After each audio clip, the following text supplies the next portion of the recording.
नमस्कार मेरे प्यारे श्रोताओं, आज मैं आपके लिए एक अनोखी कहानी लेकर आई हूँ जो आपके दिल को छू जाएगी। तो बिना देर किए चलिए कहानी शुरू करते हैं। सुनीता का रंग भले ही सांवला था, लेकिन दिल से वह बेइंतहा नेक थी। हर रात वह एक सपना देखती जिसमें एक खूबसूरत नौजवान घोड़े पर सवार होकर उसकी ओर हाथ बढ़ाते हुए कहता, आओ सुनीता, मेरे पास आओ, मैं तुम्हें सपनों की एक नई दुनिया में ले चलूंगा जहां हर तरफ सिर्फ सुंदरता ही सुंदरता होगी। सुनीता अपना हाथ उसकी ओर बढ़ाने ही वाली होती, तभी एक धमाकेदार आवाज गूंजती और सुनीता अचानक हड़बड़ाकर जाग जाती। अपनी कमर पर हाथ रखते हुए वह कहती, अरे मेरी तो कमर टूट गई, ये नासपीदा सपना भी मुझे चैन से सोने नहीं देता। दिन भर लोगों की बातें क्या कम थी, जो रात में ये सपना भी आकर मुझे सताने लगता है। सुनीता अपनी कमर को सहलाते हुए बिस्तर से उठ ही रही थी कि तभी बाहर से कड़क आवाज आई, अरे ओ करमजली, उठकर कुछ काम भी करेगी या दिन भर बिस्तर तोड़ती रहेगी। सुनीता फटाफट अपने कपड़े ठीक करते हुए कमरे से बाहर आई।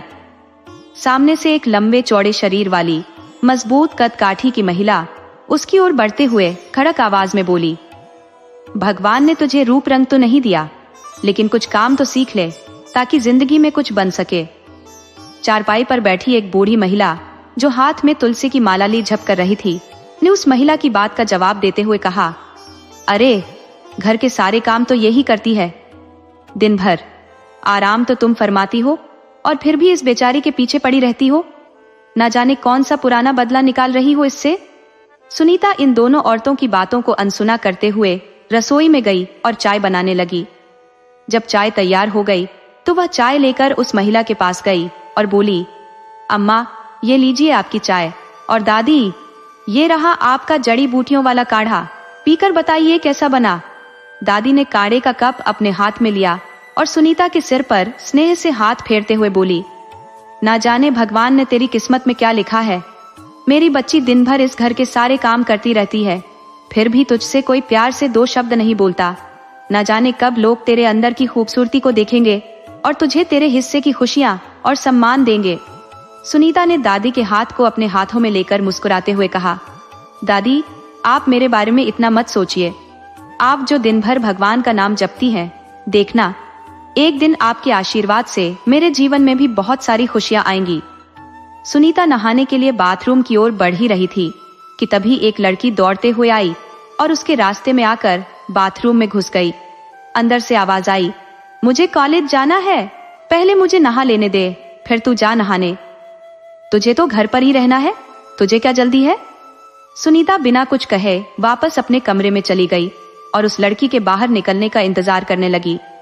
सुनीता का रंग पूरी तरह काला था, नाक नक्श भी कुछ खास आकर्षक नहीं थे, वह बिल्कुल अपनी माँ की परछाई थी।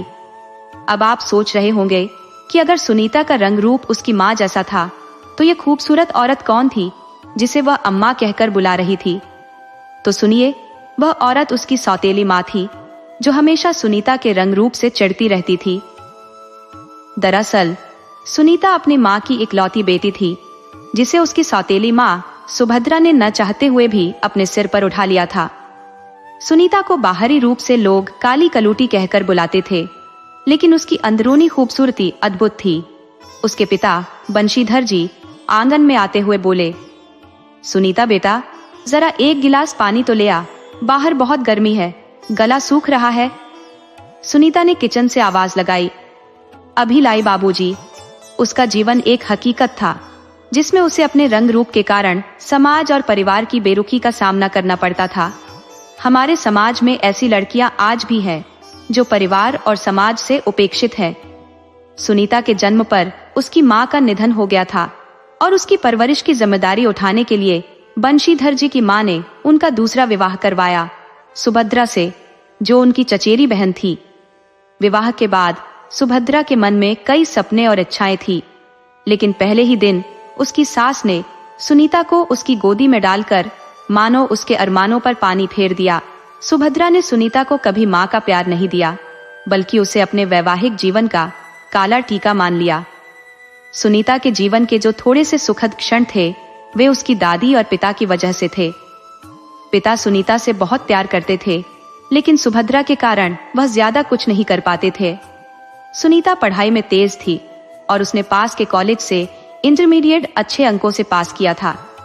लेकिन आगे की पढ़ाई के लिए सुभद्रा ने उसे रोक दिया, यह कहकर कि ज्यादा पढ़ लिख कर क्या करेगी, घर के कामकाज भी तो आने चाहिए। इस पर बंशीधर जी ने सुभद्रा का विरोध किया, लेकिन सुनीता ने अपने पिता की बात नहीं मानी और सुभद्रा की बातों को तवज्जो दी। उसने कहा, पिताजी, अब मैं पढ़ना नहीं चाहती, माँ सही कह रही है, मुझे घर के काम सीखने चाहिए। सुनीता की सौतेली बहन नैना, जो सुभद्रा की बेटी थी, स्वभाव में चंचल और बिंदास थी, लेकिन सुनीता के साथ उसका व्यवहार बुरा नहीं था। सुनीता भी नैना से बहन जैसा ही स्नेह करती थी। नैना खूबसूरती में बिल्कुल अपनी माँ की तरह थी और सुभद्रा को उसकी इस खूबसूरती पर गर्व था। सुनीता अब घर के सारे कामकाज में निपुण हो चुकी थी। घर की सफाई, खाना बनाना सब कुछ बड़े ध्यान से करती थी और उसके हाथ का बना खाना बहुत स्वादिष्ट होता था। सुभद्रा को छोड़कर घर के सभी सदस्य उसकी तारीफ करते थे, जिससे उसे खुशी मिलती थी। हालांकि सुनीता ने कभी अपनी सौतेली माँ की बातों का विरोध नहीं किया, बल्कि उन्हें सगी माँ जैसा सम्मान दिया।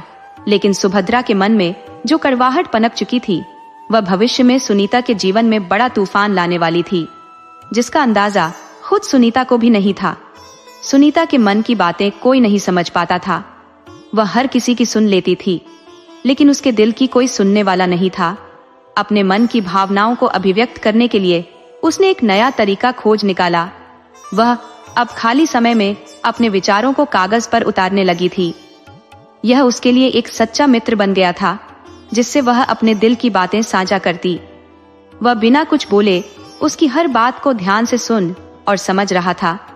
एक दिन सुनीता की बचपन की सहेली करुणा उसे मिलने उसके घर आई। करुणा सुनीता की स्कूल की सहेली थी, जो अभी भी पढ़ाई कर रही थी।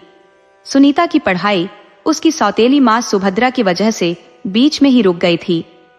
इतने दिनों बाद करुणा से मिलकर सुनीता बेहद खुश हो गई। वह करुणा को अपने कमरे में ले गई और उससे ढेर सारी बातें करने लगी। करुणा भी सुनीता को कॉलेज और बाहर की दुनिया के बारे में बताने लगी। ये सुनते हुए सुनीता के चेहरे पर कुछ पल के लिए उदासी झलक आई, लेकिन फिर उसने खुद को संभाला और करुणा के साथ फिर से बातों में खो गई। सुनीता करुणा के लिए चाय नाश्ता लेने किचन में गई। तभी करुणा की नजर सुनीता की लिखी हुई डायरी पर पड़ी। करुणा ने जब उस डायरी को पढ़ा तो वह बहुत प्रभावित हुई। उसने सुनीता को समझाते हुए कहा, तू बहुत अच्छा लिखती है, तेरे लिखे में जान है।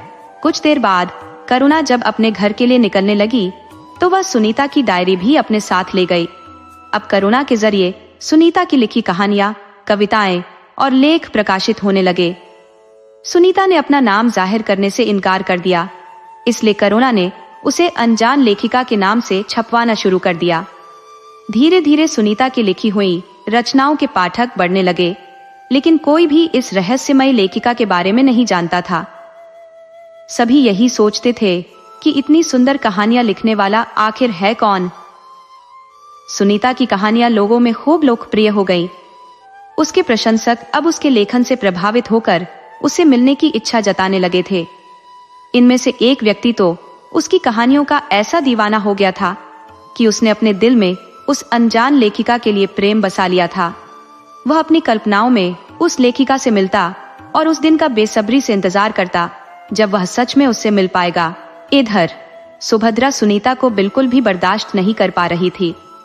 वह चाहती थी कि किसी तरह सुनीता का विवाह करवा दे, ताकि वह इस घर और उसकी आंखों से दूर चली जाए। उसने अपने जान पहचान वालों और सहेलियों से कह रखा था कि चाहे जैसा भी लड़का हो, अगर उसे पसंद आ जाए तो वह शादी करवा देगी। आखिर इस काली कलूटी को कौन सा सपनों का राजकुमार मिलने वाला है।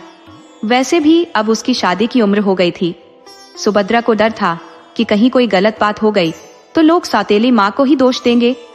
सोचते थे कि अगर अपनी बेटी होती तो ऐसा नहीं होता, इसलिए वह जल्दी से जल्दी सुनीता का विवाह कर देना चाहती थी ताकि उससे पीछा छूटे। दूसरी ओर सुनीता को उसकी लेखन की बढ़ती हुई प्रसिद्धि देखकर करुणा बहुत खुश थी।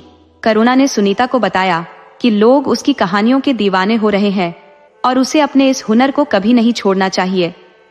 करुणा ने कहा, सुनीता, तू जो लिखती है वह दिल से आता है। और लोगों के दिलों को छू जाता है। पब्लिकेशन ऑफिस में तेरे प्रशंसक तुझसे मिलने की कोशिश कर रहे हैं। मैंने साफ मना कर दिया है कि लेखिका किसी से नहीं मिलना चाहती। सुनीता को करुणा की बातें सुनकर अपने लेखन पर यकीन होने लगा। उसने मन ही मन सोचा, कम से कम ईश्वर ने मुझे कोई तो गुण दिया है जिसे लोग पसंद कर रहे हैं। करुणा सही कह रही है, मुझे अपने लेखन को आगे भी जारी रखना होगा। यही मेरे जीवन में मुझे आत्मसम्मान और विश्वास दे रहा है। सुभद्रा को उसकी एक सहेली से पता चला कि एक लड़का है जो सुनीता से शादी करने के लिए तैयार है, पर वह लड़का विकलांग था और उसके घर में केवल उसकी बूढ़ी माँ थी जो उसका सारा काम करती थी। उन्हें सुनीता के रूप रंग से कोई मतलब नहीं था। सुभद्रा जी को बस अपने बेटे के लिए एक ऐसी लड़की की आवश्यकता थी जो उनके दिव्यांग पुत्र की देखभाल कर सके। शुरुआत में सुभद्रा जी के मन में थोड़ी दुविधा थी, लेकिन फिर उन्होंने सोचा कि जैसे लड़कियां हैं वैसे ही लड़के भी मिलेंगे। अब उनके लिए सपनों का राजकुमार तो आने से रहा। रिश्ता बुरा नहीं है, परिवार अच्छा है, संपन्न है और धन दौलत की कोई कमी नहीं है। मान लो लड़के का एक पैर ठीक नहीं है तो क्या हुआ, लड़का इकलौता है और उसके पास जमीन, जायदाद, पैसे और संपत्ति सब कुछ है। अब सुभद्रा जी को इस रिश्ते के लिए सुनीता के पिता को मनाना था, क्योंकि वे इस रिश्ते के लिए कभी तैयार नहीं होते। इसलिए सुभद्रा ने मन ही मन एक योजना बनाई कि उन्हें कैसे तैयार करना है और सुनीता को यहाँ से कैसे विदा करना है। अब सुभद्रा जी सोचने लगी कि सुनीता के पिता और दादी को अपने जाल में कैसे फंसाया जाए। सुभद्रा की साजिश से उसका परिवार अनजान था। वह अंदर ही अंदर सारी तैयारियां कर रही थी और अपनी योजना को अंजाम देने की कोशिश में जुटी हुई थी। सबसे पहले उन्होंने सुनीता के प्रति अपना व्यवहार बदला और अब वह परिवार के सामने सुनीता से बड़े प्रेम से पेश आने लगी। इस अचानक बदलाव को देखकर दादी को कुछ अजीब लगा, लेकिन वे समझ नहीं पाई कि सुभद्रा में अचानक यह परिवर्तन कैसे आ गया। चाहे जो भी हो, सुभद्रा जी के इस बदलाव को देखकर परिवार के सभी सदस्य खुश थे, क्योंकि परिवार में शांति और खुशहाली आ गई थी। सुनीता के पिता बंशीधर जी की सुनीता को लेकर कई सपने और इच्छाएं थी, जिन्हें वह उसके विवाह में पूरा करना चाहते थे, लेकिन सुभद्रा ने उन्हें यह एहसास कराते हुए उनकी भावनाओं पर अंकुश लगाया कि हमारी बस एक ही बेटी है। समय बीत रहा था और एक दिन अचानक सुभद्रा ने सुनीता को तैयार होने के लिए कहा और परिवार के सभी सदस्यों को इकट्ठा करके बोली कि आज आप सभी लोग घर पर ही रहे, क्योंकि सुनीता को देखने के लिए उसकी सास आ रही है। लड़का किसी कारण से नहीं आ पाएगा, लेकिन उसकी सास की दिली इच्छा है कि वह सुनीता को देखे और उसे आशीर्वाद और उपहार दे। खास तौर से सुभद्रा जी ने अपनी सास को संबोधित करते हुए कहा, आज आप लोग देखिए कि मैंने कितना अच्छा घर और परिवार सुनीता के लिए ढूंढा है। आप लोगों को तो मुझ पर भरोसा ही नहीं था।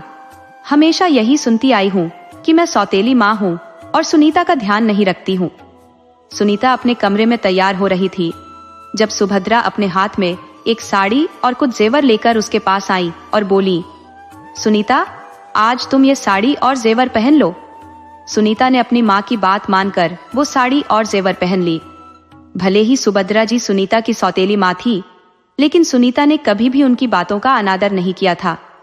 वह हमेशा उनकी बातों को चुपचाप मान लेती थी, क्योंकि वह नहीं चाहती थी कि उसकी वजह से परिवार में कोई कलह हो। थोड़ी देर में एक बड़ी सी गाड़ी बंशीधर जी के घर के बाहर आकर खड़ी हो गई। गली मोहल्ले के बच्चे दौड़ दौड़ कर गाड़ी को छू छू कर देखने लगे, क्योंकि उन्होंने अपनी गली में इतनी बड़ी गाड़ी पहली बार देखी थी। गाड़ी से एक महिला जो आभूषणों से सजी हुई और बड़े घर की लग रही थी, बाहर निकली। उनके बाहर निकलते ही सुभद्रा जी लपक कर उनके पास पहुंची और उन्हें सम्मान के साथ घर के अंदर ले आई। सुभद्रा जी ने उन्हें सोफे पर बैठाते हुए अपने परिवार से उनका परिचय करवाया और बताया, यह कल्याणी जी है, जिनका अपना खुद का बिजनेस है। उनके इकलौते बेटे सिद्धार्थ, जो बिजनेस के सिलसिले में बाहर गए हुए हैं, इसलिए नहीं आ पाए। थोड़ी देर में सुनीता चाय और नाश्ता लेकर उनके सामने हाजिर हो गई। कल्याणी जी ने सुनीता को पास बुलाया, उसे अपने पास बैठाया और प्यार से उसके सिर पर हाथ फेरते हुए आशीर्वाद दिया। कल्याणी जी के स्वभाव और उनके अपनेपन को देखकर बंशीधर जी और सुनीता की दादी को भरोसा हो गया कि सुभद्रा ने सुनीता के लिए अच्छा परिवार ढूंढा है। अब उन्हें यकीन हो गया कि किसी के चेहरे की खूबसूरती मायने नहीं रखती, बल्कि उसके अच्छे गुणों से उसका मूल्यांकन होता है। उनके मन को तसल्ली मिल गई कि चलो, अब तक सुनीता ने जिन दुखों का सामना किया है, आगे उसे यह सब झेलना नहीं पड़ेगा। अब वह अपने ससुराल में अपने पति और परिवार के साथ खुशी खुशी जीवन बिता सकेगी। उन्हें क्या पता था कि इस मामले में सुभद्रा ने सुनीता के साथ खेल खेला है। कल्याणी जी ढेर सारे उपहार और सुनीता को आशीर्वाद देकर विदा हो गई। कल्याणी जी के जाने के बाद वंशीधर ने सुनीता के सिर पर स्नेह से हाथ रखते हुए कहा, भगवान करे मेरी बच्ची को किसी की बुरी नजर न लगे और वो हमेशा अपने भावी परिवार के साथ सुखी रहे। सुभद्रा को अब यकीन हो चला था कि घर के लोग उसकी योजना से सहमत है, इसलिए वह जल्दी से जल्दी शादी की तारीख तय करवाकर सुनीता का विवाह संपन्न करना चाहती थी। वह तुरंत पंडित से मिलकर शुभ मुहूर्त निकलवाती है और शादी की तैयारियों में जुट जाती है। आखिरकार वह दिन भी आ गया जब सुनीता दुल्हन के जोड़े में सजी हुई खुद को आईने में देख रही थी। दादी उसकी नजर उतार रही थी और दरवाजे पर बारात आ चुकी थी। सारे रिश्तेदार वंशीधर जी के साथ बारात के स्वागत के लिए आगे बढ़ रहे थे। अचानक जब वंशीधर ने दूल्हे को लंगड़ाते हुए देखा तो उन्हें बड़ा झटका लगा, लेकिन पीछे खड़ी सुभद्रा ने तुरंत उन्हें संभालते हुए कहा, आगे बढ़ो और दूल्हे का स्वागत करो। मन ही मन गुस्से में बेकाबू वंशीधर ने सुभद्रा को देखा और धीमे से कहा, मुझे तुमसे ऐसी उम्मीद नहीं थी। तुमने हमें इतना बड़ा धोखा कैसे दिया? सुभद्रा बिना हिचकिचाए बोली, मैंने कुछ गलत नहीं किया, बस वक्त की नजाकत को समझा है। जल्दी आगे बढ़ो, सभी रिश्तेदार देख रहे हैं। वंशीधर दुखी स्वर में बोले, मैं जानता हूँ सुनीता तुम्हारी सौतेली बेटी है, लेकिन क्या तुम्हें कभी यह महसूस नहीं हुआ कि उसने तुम्हें अपनी माँ समझा है? उस मासूम बच्ची ने कभी तुम्हारे सामने कोई शिकायत नहीं की, फिर तुमने उसके साथ इतना बड़ा धोखा कैसे किया? तुमने हमें पहले क्यों नहीं बताया कि लड़का विकलांग है? सुभद्रा ने ठंडे लहजे में जवाब दिया, अब आप वक्त की नजाकत को समझिए। सब लोग खड़े हैं, आपकी इज्जत दांव पर है। आप क्या सोचते हैं इस बदसूरत बच्ची को कोई सपनों का राजकुमार मिलेगा? लड़का दिखने में ठीक है, अच्छा खानदान है, पैसा है, अब आपको और क्या चाहिए? कल को आप ही मेरी तारीफ करेंगे कि मैंने सही फैसला लिया। समाज में खूबसूरती और आकर्षण को ही तवज्जो दी जाती है। अगर मैं सामान्य लड़का ढूंढती तो सुनीता को बार बार रिजेक्ट किया जाता, उसकी बार बार बेइज्जती होती। इसलिए मैंने सोच समझकर यह रिश्ता तय किया है। इस लड़के में कोई कमी नहीं है और हमारी सुनीता उस परिवार में खुश रहेगी। अब आप सोचिए कि आपको क्या करना चाहिए। वंशीधर का दिमाग इस घड़ी में एकदम खाली हो गया था। उन्हें समझ नहीं आ रहा था कि क्या करें। एक तरफ उनकी बेटी थी तो दूसरी तरफ सुभद्रा की बातें भी ठीक लग रही थी, क्योंकि समाज में वाकई बाहरी खूबसूरती को ही तवज्जो दी जाती है। धीरे धीरे विवाह की सभी रस्में पूरी हो गई और विदाई का समय आ गया। सुनीता की आंखों में आंसू थे। वंशीधर ने उससे माफी मांगते हुए कहा, बेटी, अगर हो सके तो मुझे इस मजबूरी के लिए माफ कर देना। सुनीता ने अपने पिता का हाथ थामते हुए कहा, पिताजी, माफी मांगने की जरूरत नहीं है। आप बस अपना आशीर्वाद मेरे सिर पर रखें, मेरे भविष्य के जीवन के लिए मंगल कामनाएं करें, ताकि मैं अपने परिवार और पति के साथ सुखी रह सकूं। सुनीता के जीवन में बचपन से ही कठिनाइयां रही थी, लेकिन इन कठिन हालातों ने उसे मजबूत बना दिया था। वह जानती थी कि जो कुछ भी उसकी किस्मत में लिखा है वही उसे मिला है। ईश्वर के लिखे को कोई बदल नहीं सकता। इसलिए उसने इस रिश्ते के लिए किसी से कोई शिकायत नहीं की। उसे खुद पर भरोसा था और वह जानती थी कि उसे जो मिला है उसे अपने दृढ़ संकल्प और बुद्धिमत्ता से बेहतर बनाना है। शायद यही कारण था कि उसने सुभद्रा के सालों से चले आ रहे गलत व्यवहार को भी नजरअंदाज किया था। वह जानती थी कि बेवजह बहस करने से परिवार में कलह पैदा होता और घर की शांति भंग होती। सुनीता को भले ही ईश्वर ने रूप रंग नहीं दिया था, लेकिन उसमें गुणों की कोई कमी नहीं थी। विदाई का समय आ गया था। वह अपने पिता के गले लगकर रोई, फिर दादी से मिली और अंत में सुभद्रा के पास जाकर उनके पैर छूकर विदा ली। सुभद्रा भी जीवन भर की कड़वाहट को भूलते हुए सुनीता को गले लगाकर समझाने लगी, बिटिया, अब हमारे मान सम्मान की डोर तुम्हारे हाथ में है। जिस घर में तुम जा रही हो उसे स्वर्ग जैसा बना देना। मेरी बात को गलत मत समझना। मैंने एक माँ की तरह जो तुम्हारे लिए सही लगा वही किया। अब तुम्हें अपने जीवन को खूबसूरत बनाने के लिए मेहनत करनी होगी और अपने परिवार के साथ सुखी जीवन बिताना। अपने मायके और ससुराल की मर्यादा को बनाए रखना। बचपन से लेकर अब तक भले ही मैंने तुम्हें प्यार के मीठे बोल न कहे हो, लेकिन आज एक माँ की तरह तुम्हें जीवन की सही दिशा दिखा रही हूँ। सुभद्रा ने अपनी बेटी सुनीता को नसीहत देते हुए कहा। सुनीता ने उनकी बातों को बहुत ध्यान से सुना और अपने मन में ठान लिया कि वह इन सलाहों का पालन करेगी। सुनीता की विदाई मायके से हो चुकी थी और अब वह अपने ससुराल पहुंच चुकी थी। उसकी सास कल्याणी जी अपने बेटे और बहू को देखकर बेहद खुश थी। उन्होंने पहले से ही गृह प्रवेश की सभी तैयारियां कर रखी थी। घर आए परिवार और रिश्तेदारों के साथ मिलकर उन्होंने नव विवाहित जोड़े का बड़ी धूमधाम से स्वागत किया और बहू बेटे की नजर उतारकर उन्हें घर में प्रवेश करवाया। सुनीता के रंग रूप को देखकर परिवार और रिश्तेदारों के बीच हलचल मच गई। कोई कहता काली कलूटी बहू लाए हैं, तो कोई बोलता लंगड़े बेटे के लिए इससे बेहतर क्या मिलता। लेकिन कोई भी कल्याणी जी के सामने खुलकर कुछ कहने की हिम्मत नहीं करता। सबने चुपचाप रस्मों में हिस्सा लिया और नववधू को आशीर्वाद दिया। गृह प्रवेश के बाद कुछ और रस्में पूरी की गई, जिसके बाद कल्याणी जी ने सुनीता को उसके कमरे में आराम करने के लिए भिजवा दिया, क्योंकि थोड़ी देर बाद मुंह दिखाई की रस्म होनी थी। इसमें सुनीता को फिर कई घंटों तक बैठना पड़ता, इसलिए कल्याणी जी ने सोचा कि अगर वह थोड़ा आराम कर लेगी तो उसे कुछ राहत मिलेगी।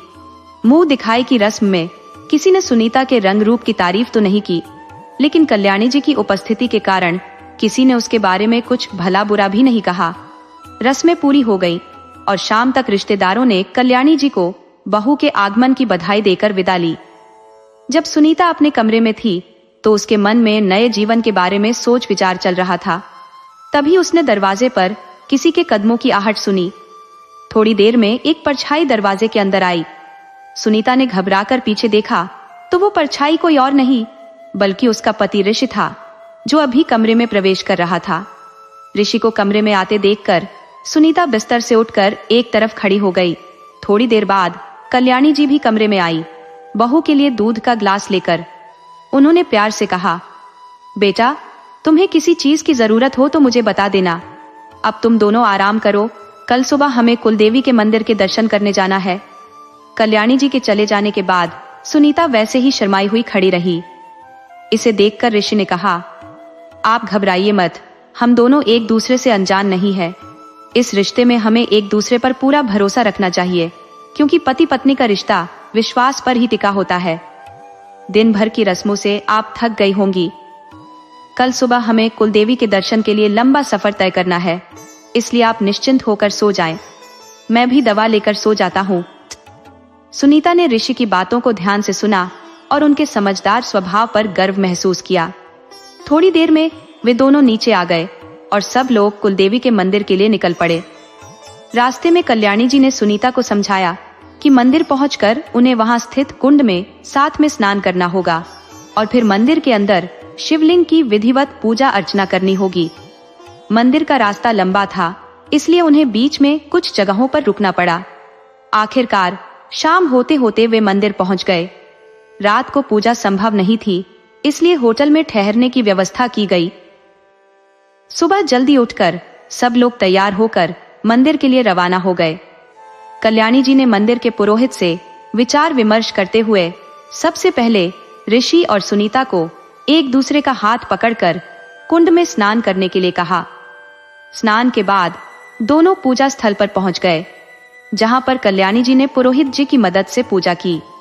सारी तैयारियां पूरी कर ली गई थी और पुरोहित ने पूजा शुरू कर दी थी।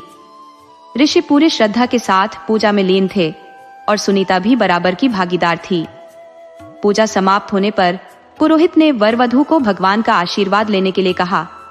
मंदिर में पूजा के बाद दोनों ने पुरोहित से आशीर्वाद लिया और फिर कल्याणी जी के चरणों में झुककर उनका आशीर्वाद लिया। कल्याणी जी ने अपने बहू बेटे की नजर उतारकर मंदिर में बैठे जरूरतमंद लोगों को दान दिया और बेटे के हाथों से कंबल भी बंटवाए। वो चाहती थी कि उनके बेटे बहू के जीवन की शुरुआत शुभ हो। सबका आशीर्वाद मिले और उनका जीवन सदैव सुखी और हर्ष से भरा रहे। कुलदेवी की पूजा के पश्चात सुनीता अपने परिवार संग घर लौट आई। अगले दिन सुनीता की पहली रसोई थी, जिसके लिए वह सुबह से ही तैयारी में जुटी हुई थी। उसे अभी ससुराल में नए नए लोगों की पसंद नापसंद का ठीक से अंदाजा नहीं था, पर रात की बातचीत में उसने सास और पति की पसंद के बारे में कुछ बातें समझ ली थी। उन्हीं बातों के अनुसार वह कई प्रकार के पकवान बना रही थी। उसके बनाए व्यंजनों की खुशबू से पूरा घर महक रहा था। कल्याणी जी किचन में आई। सुनीता के सिर पर स्नेह से हाथ फेरते हुए बोली, तुम हमेशा इसी तरह मेरे घर में खुशियों की महक फैलाती रहो। सुनीता उनके चरण छूते हुए बोली, माँ आप बैठिए, खाना तैयार है, बताइए कैसा बना है। थोड़ी देर में ऋषि भी नीचे आए और बोले, माँ क्या बना रही हो, बड़ी अच्छी खुशबू आ रही है। कल्याणी जी ने मजाकिया अंदाज में कहा, मैं कुछ नहीं बना रही हूँ, आज तो तुम्हारी पत्नी के हाथों का स्वाद चखने के लिए बैठी हूँ। अब हम माँ के हाथ के खाने से तो बोर हो गए हैं, चलो अब बीवी का बनाया खाना खाकर देखो और बताओ कैसा बना है। आज मेरी बहू की पहली रसोई है, खाना खा लेने के बाद उसका इनाम तैयार रखना। ऋषि ने हंसते हुए कहा, माँ पहले क्यों नहीं बताया, मेरे पास अभी कुछ देने के लिए नहीं है, अगर पहले बताया होता तो कुछ ले आता। कल्याणी जी मुस्कुराते हुए बोली, कोई बात नहीं, ऑफिस से लौटते वक्त ले आना, लेकिन कुछ ना कुछ तो गिफ्ट देना ही होगा। सुनीता तो कुछ नहीं कहेगी, लेकिन यहाँ मैं तुम्हारी कंजूसी नहीं चलने दूंगी, याद रखना कुछ अच्छा लेकर आना। ऋषि के ऑफिस जाने के बाद कल्याणी जी अपने कमरे में आराम करने चली गई, लेकिन सुनीता को मायके की याद सताने लगी। उसका मन थोड़ा उदास हो गया था। हर लड़की के लिए उसका मायका प्रिय होता है और उसे छोड़ने का दुख हमेशा दिल में बना रहता है। सुनीता अपने कमरे को ठीक कर रही थी, तभी उसने पिताजी की आवाज सुनी और चौंक कर बाहर आई। वंशीधर जी और कल्याणी जी आपस में बातें कर रहे थे। अपने पिताजी को देखकर सुनीता खुद को रोक नहीं पाई और उनके पास जाकर चरण छूने लगी। वंशीधर जी ने उसे गले लगाते हुए कहा, बेटियां हमेशा माता पिता के दिल में रहती है और तुम तो मेरी वह बेटी हो जिसे मैं वो सुख नहीं दे सका जिसकी तुम हकदार हो।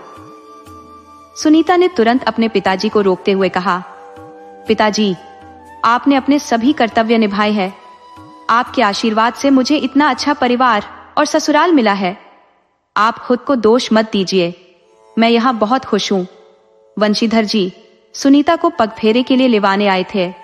उन्होंने कल्याणी जी से इजाजत मांगी तो उन्होंने हंसते हुए कहा, मैं भी सभी रस्मों का सम्मान करती हूँ, इसलिए मैं इस रस्म को कैसे रोक सकती हूँ। जितना अधिकार सुनीता पर इस घर का है उतना ही उसके मायके का भी है। लेकिन मैं एक बात कहूंगी, मैं सुनीता को ज्यादा दिनों तक मायके में नहीं छोड़ सकती, क्योंकि उसके आने से जो खुशियां मेरे घर आई है उनसे मैं दूर नहीं रह सकती। कल्याणी जी की ये बातें सुनकर वंशीधर जी की आंखें भर आईं। उन्होंने खुशी के आंसुओं को छिपाते हुए कहा, कोई भी पिता ये नहीं चाहेगा कि उसकी बेटी शादी के बाद मायके में पड़ी रहे, और मैं तो वो खुशकिस्मत पिता हूँ जो अपनी बेटी को खुश देखकर गर्व महसूस कर रहा हूँ। अब उस पर आपका हक मुझसे ज्यादा है, तुम जब चाहो उसे बुला सकती हो। कल्याणी जी ने सुनीता से कहा, फिर उसे पगफेरे के लिए जाने की अनुमति दी। सुनीता यह सुनकर खुशी से अपनी पैकिंग करने लगी। मायके जाने की तैयारी तो उसने कर ली थी, लेकिन कहीं न कहीं वह ऋषि के लौटने का इंतजार भी कर रही थी। वह चाहती थी कि वह ऋषि से मिलकर ही मायके जाए। शायद यह बात कल्याणी जी को भी समझ में आ गई थी, इसलिए उन्होंने सुनीता के पिता से कहा, आज ऋषि को भी आने दीजिए। वंशीधर जी को भी यह बात सही लगी और उन्होंने सोचा कि अगर वह रात में निकलते हैं तो घर पहुंचने में देर हो जाएगी, इसलिए सुबह निकलना ही बेहतर रहेगा। सुनीता के चेहरे पर खुशी की चमक लौट आई, क्योंकि अब उसे वह मिल जाएगा जो वह चाह रही थी। रात के खाने की तैयारी में लगी सुनीता की निगाहें दरवाजे पर ही टिकी हुई थी। वह बेसब्री से ऋषि के आने का इंतजार कर रही थी। थोड़ी देर बाद गाड़ी की आवाज सुनकर कल्याणी जी ने सुनीता को पुकारा, बहू लगता है ऋषि आ गया है। ये सुनते ही सुनीता की धड़कनें तेज हो गई। वह जिस क्षण का इंतजार कर रही थी वह आ चुका था। कल्याणी जी ने सुनीता के दिल की स्थिति को भांप लिया और मन ही मन खुश हुई कि दोनों एक दूसरे को स्वीकार चुके हैं। जब ऋषि घर में आए तो उन्होंने अपना ऑफिस बैग सुनीता को पकड़ाया और उसके पिता के पैर छूकर उनका हालचाल पूछा। थोड़ी देर की औपचारिकताओं के बाद ऋषि अपने कमरे में फ्रेश होने चले गए। जब सुनीता चाय लेकर कमरे में पहुंची तो ऋषि ने उसे बैठाया और उसके हाथ में पहली रसोई की नेक के रूप में सुंदर कान के बुंदे रख दिए। ऋषि ने कहा, आज से पहले मैंने कभी किसी लड़की को उपहार नहीं दिया, इसलिए मुझे नहीं पता कि यह तुम्हें पसंद आएगा या नहीं, लेकिन उस समय जो मुझे ठीक लगा मैंने वही लिया। सुनीता ने कान के बूंदों को बड़े प्यार से छूते हुए कहा, यह उपहार मेरे जीवन का पहला और सबसे खूबसूरत उपहार है। इसे मैं हमेशा संभाल कर रखूंगी। यह आपके मन की तरह ही सुंदर है। सुनीता की बातों को सुनकर ऋषि ने मुस्कुराते हुए कहा, अरे बस भी करो, मुझे इतनी तारीफों की जरूरत नहीं है। मुझे पता है कि तुम सामने वाले का दिल नहीं तोड़ना चाहती हो, इसलिए हर बात को स्वीकार कर लेती हो। कुछ देर चुप्पी के बाद सुनीता ने शांत मन से कहा, पिताजी पग फेरे के लिए लेने आए हैं, क्या मैं जा सकती हूं? ऋषि चाय की चुस्की लेते हुए मुस्कुराकर बोले, शायद तुम पहली लड़की हो जो मायके जाने के नाम से उदास दिख रही हो। जहां तक मुझे पता है, मायके का नाम सुनते ही लड़कियां खुश हो जाती है। इसमें इजाजत लेने वाली कौन सी बात है? माँ और पिताजी के बीच बातचीत हो चुकी है और यह एक रस्म है जिसे निभाना तुम्हारे लिए जरूरी है। इतने दूर से पिताजी तुम्हें लेने आए हैं और तुम खुश होने की बजाय उदास दिख रही हो, इसका क्या मतलब है? कल्याणी जी, जो कमरे के बाहर उनकी बातें सुन रही थी, अंदर आकर बोली, मुझे पता है कि सुनीता उदास क्यों है। लड़की जब तक मायके में रहती है तब तक उसका प्रेम वहीं लगा रहता है लेकिन जब वह विवाह के बाद पति के घर आती है तो उसे अपने पति और ससुराल से लगाव हो जाता है। शायद यही वजह है कि सुनीता मायके के नाम पर खुश होते हुए भी तुमसे और इस घर से प्रेम होने के कारण उदास दिख रही है। कल्याणी जी की बातें सुनकर ऋषि और सुनीता दोनों थोड़ा संकोच में पड़ गए, लेकिन कल्याणी जी ने माहौल को हल्का करते हुए हंसकर कहा, देखो भाई, मैं ऐसी ही हूँ। मुझे ललिता पवार जैसी सास बनने का कोई शौक नहीं है। मैं आज के जमाने की माँ हूँ, इस बात को ऋषि भी अच्छी तरह से जानता है। रही बात सुनीता की, तो उसे भी मेरी बेबाक बातें अच्छी लग रही होंगी। सुबह जब पिताजी के आने के बाद मैंने सुनीता के चेहरे पर खुशी देखी तो थोड़ी देर में वह खुशी उदासी में बदल गई। एक औरत होने के नाते मैं समझ सकती हूँ कि सुनीता क्यों उदास है। तुम्हारे चेहरे पर जो प्रेम मैं देख रही हूँ वह यह दिखाता है कि तुम दोनों एक दूसरे के बिना अधूरे हो सकता है तुम लोग इस बात को समझने में देर करो, लेकिन मुझे यह अच्छी तरह से समझ में आ गया है कि इस घर में मेरे अकेलेपन को दूर करने के लिए मुझे एक नन्हे मुन्ने की जरूरत है। कल्याणी जी की नॉन स्टॉप बातें सुनकर ऋषि ने मुस्कुराते हुए कहा, माँ, आप शुरू हो जाती हो और चुप होने का नाम ही नहीं लेती हो। कम से कम सामने वाले की दशा तो देख लिया कीजिए। मैं आपकी बिंदास और बेबाक बातों को समझता हूँ, इसलिए मुझे इससे कोई फर्क नहीं पड़ता, लेकिन जरा अपनी बहू के चेहरे की रंगत देखिए। आपकी बातों से सुनीता शायद हैरान है कि उसकी सास इतनी बिंदास बातें उसके सामने कर रही है। कल्याणी जी की बेबाक बातें सुनकर ऋषि थोड़ा चौंक गया। उन्होंने पहले सुनीता से मजाकिया लहजे में कहा, पहले तुम अपनी बहू को तो ठीक से जान लो माँ, फिर ये बातें करना। ये सुनकर सुनीता का चेहरा शर्म से लाल हो गया। कल्याणी जी ने मुस्कुराते हुए सुनीता का चेहरा ऊपर किया और हंसकर बोली, अब तुम ही बताओ, क्या मैंने कोई गलत मान रखी है? इस उम्र में क्या मुझे पोता पोती का सुख नहीं मिल सकता? मुझे तो बस तुम्हारे जैसी प्यारी मासूम पोती चाहिए। उनकी इन भावुक बातों को सुनकर सुनीता रो पड़ी और कल्याणी जी को गले लगा लिया। सुनीता ने गले लगते हुए कहा, माँ, आप बहुत अच्छी हैं। मैंने बचपन में अपनी माँ को खो दिया था, लेकिन आपको पाकर मुझे लगता है कि मेरी जिंदगी की सारी कमी पूरी हो गई। मैं बहुत खुशकिस्मत हूँ कि मुझे इतना प्यारा परिवार और आप जैसी माँ मिली। इसके बाद सुनीता ने कहा, अब आप लोग नीचे आइए, खाना तैयार है, मैं जा रही हूँ। सुनीता के जाते ही ऋषि ने अपनी माँ को गले लगाते हुए कहा, ओ माँ, आप तो जल्दी में है, अभी बहू को सही से घर दिखाया भी नहीं और पोते की मान भी रख दी। कल्याणी जी हंसते हुए बोली, अरे मैं सही कह रही हूँ, तुम्हारी ये लखनवी तहजीब, पहले आपके चक्कर में तुम बूढ़े हो जाओगे। मुझे लगा तुम्हारी गाड़ी मैं ही पटरी पर ला सकती हूँ। मैं देख सकती हूँ तुम्हारी आंखों में एक दूसरे के लिए अटूट प्रेम और विश्वास है, लेकिन पति पत्नी होते हुए भी तुम दोनों एक दूसरे से कहने में संकोच कर रहे हो। सुनीता की मायके जाने की खुशी में आज सुबह उसकी नींद जल्दी खुल गई थी। उसने जब सामने सोए ऋषि को देखा तो ना चाहते हुए भी उसकी नजर उनके चेहरे पर टिकी रह गई। सुनीता ने पहले कभी इस तरह से ऋषि को इतने पास से नहीं देखा था और आज वह उन्हें अपलक निहार रही थी। थोड़ी देर में ऋषि को महसूस हुआ कि कोई उन्हें देख रहा है। उन्होंने धीरे धीरे अपनी आंखें खोली और सुनीता को देखकर मुस्कुराते हुए पूछा, क्या बात है? आज हमारी धर्मपत्नी को हम पर बहुत प्यार आ रहा है। ऋषि के अचानक इस तरह से बोलने पर सुनीता को शर्मिंदगी महसूस हुई और वह सिर झुकाकर माफी मांगते हुए कमरे से बाहर जाने लगी। तभी ऋषि ने उसका हाथ पकड़कर उसे वापस बैठाया और हंसते हुए कहा, कभी कभी तुम और तुम्हारी बातें मुझे समझ नहीं आती। अरे भाई, तुम्हें पूरा हक है अपने पति को देखने का और मुझे हक है तुम्हें छेड़ने और परेशान करने का। मेरी नींद तो बहुत पहले ही खुल गई थी, लेकिन मैं भी तुम्हें महसूस करना चाहता था। अब तुम ही बताओ, पति पत्नी के रिश्ते में सॉरी और थैंक यू जैसे भारी भरकम शब्दों की क्या जरूरत है? तुमने तो मेरे छोटे से मजाक को भी दिल पर ले लिया। सुनीता के मायके जाने की तैयारी लगभग पूरी हो चुकी थी। आज ऋषि ने ऑफिस में फोन करके बता दिया कि उन्हें आने में देर होगी ताकि कुछ समय और रुक सके। तभी कल्याणी जी ने सुनीता को आवाज दी और उसे नीचे बुलाया। सुनीता जल्दी से ऋषि का हाथ छोड़कर नीचे भाग गई। ऋषि ने हंसते हुए कहा, मैडम, हमें तो इतनी देर से देख रही थी और जब हमारी बारी आई तो माँ का नाम लेकर भाग गई। कल्याणी जी ने ऋषि से कहा, जल्दी से तैयार होकर नीचे आओ। फिर उन्होंने ड्राइवर से गाड़ी निकालने को कहा और सारा सामान गाड़ी में रखवाने को बोल दिया ताकि वो सुनीता और उसके पिता को स्टेशन छोड़ सके। सुनीता को ससुराल आए अभी कुछ ही दिन हुए थे, लेकिन यहाँ का अपनापन और स्नेह पाकर उसका दिल हल्का हो गया था। वह जिस प्यार और सम्मान की तलाश में हमेशा रही थी, वह उसे ससुराल में मिल रहा था। उसने कभी सपने में भी नहीं सोचा था कि उसे ससुराल में इतना प्रेम मिलेगा, क्योंकि उसने हमेशा दूसरों से सुना था कि ससुराल एक जेल खाना होता है जहां बहुओं को कैदी की तरह रखा जाता है। सासें हिटलर जैसी होती हैं जो बहुओं का जीवन नर्क बना देती हैं। लेकिन अपनी सास और ससुराल को देखकर सुनीता को यह सब बातें सिर्फ अफवाहें लगने लगी।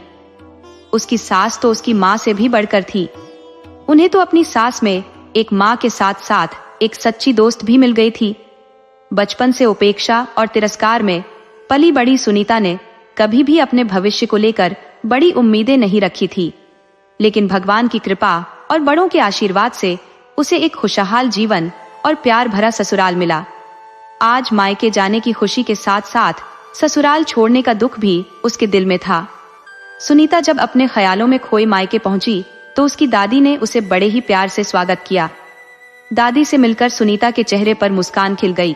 दादी ने उसके ससुराल और नए परिवार के बारे में पूछताछ की। सुनीता ने हंसते हुए दादी को गले लगाया और बोली, दादी, आपके भगवान ने मेरे लिए बहुत ही बढ़िया सोचा था। उनके आशीर्वाद से मुझे बेहतरीन घर परिवार मिला है। मैं बहुत खुश हूँ। फिर सुनीता सुभद्रा जी के पास गई और उनके पैर छूकर आशीर्वाद लिया। सुभद्रा जी ने अपने अंदाज में आशीर्वाद देते हुए कहा, खुश रहो, और आगे बढ़ गई। लेकिन सुनीता के दिल में आज सुभद्रा जी के प्रति एक खास कृतज्ञता थी। वह आज उन्हें दिल से धन्यवाद कहना चाहती थी, क्योंकि उसकी खुशहाल जिंदगी में उनका बहुत बड़ा योगदान था। भले ही उन्होंने अपने हिसाब से एक लंगड़ा लड़का चुना था, लेकिन आज वही परिवार और वही पति उसे सुखी वैवाहिक जीवन का आनंद दे रहे थे। सुनीता के चेहरे पर खुशी की चमक साफ नजर आ रही थी। उसके मायके लौटने की खुशी में पड़ोस की औरतें और उसकी सखी सहेलियां उससे मिलने और हालचाल जानने आने लगी। सुनीता की सास ने विदाई के समय ढेर सारा सामान भी दिया था और यह बात पूरे मोहल्ले में चर्चा का विषय बन गई थी। सब लोग हैरान थे कि जो सुनीता हमेशा लोगों के ताने सुनकर बड़ी हुई थी, जो अपने लिए अपमानजनक बातें ही सुनती आई थी, आज उसकी किस्मत ने उसे झोपड़े से निकालकर महल में पहुंचा दिया। सबका यही कहना था, जिसकी किस्मत में ईश्वर ने अच्छा लिखा हो उसे कोई बदल नहीं सकता। सुनीता के रूप रंग को देखकर किसी ने भी नहीं सोचा था कि वह शादी के बाद महलों की रानी जैसी जिंदगी जिएगी।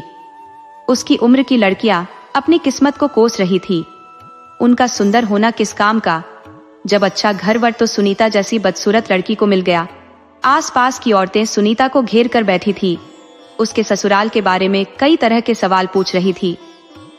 पहले की अपेक्षा सुनीता के रंग रूप में भी निखार आ गया था।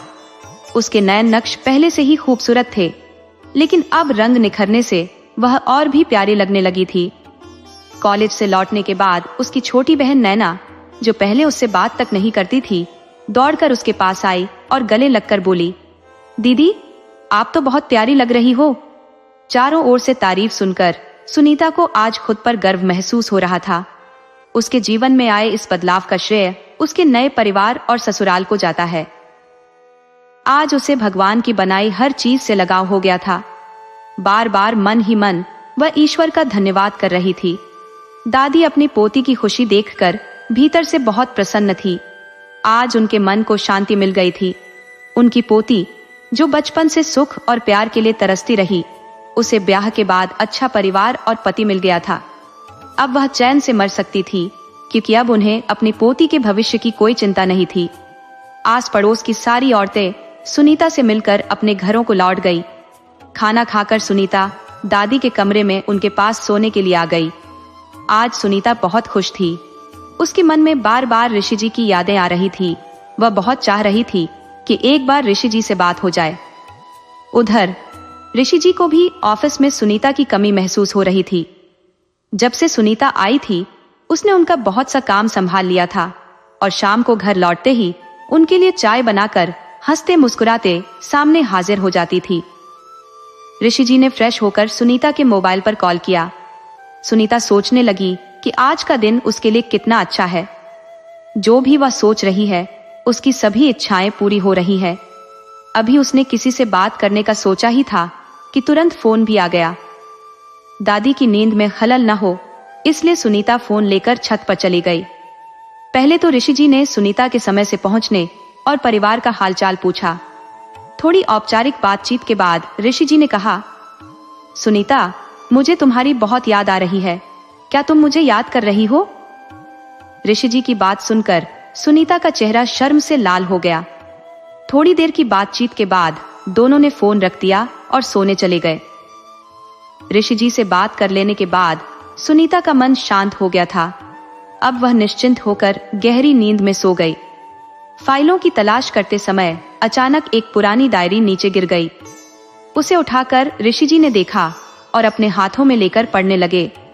डायरी में उनकी मनपसंद लेखिका की कहानियों का संग्रह था, जिसे पढ़ते ही उनके मन में कई पुरानी यादें ताजा हो गई।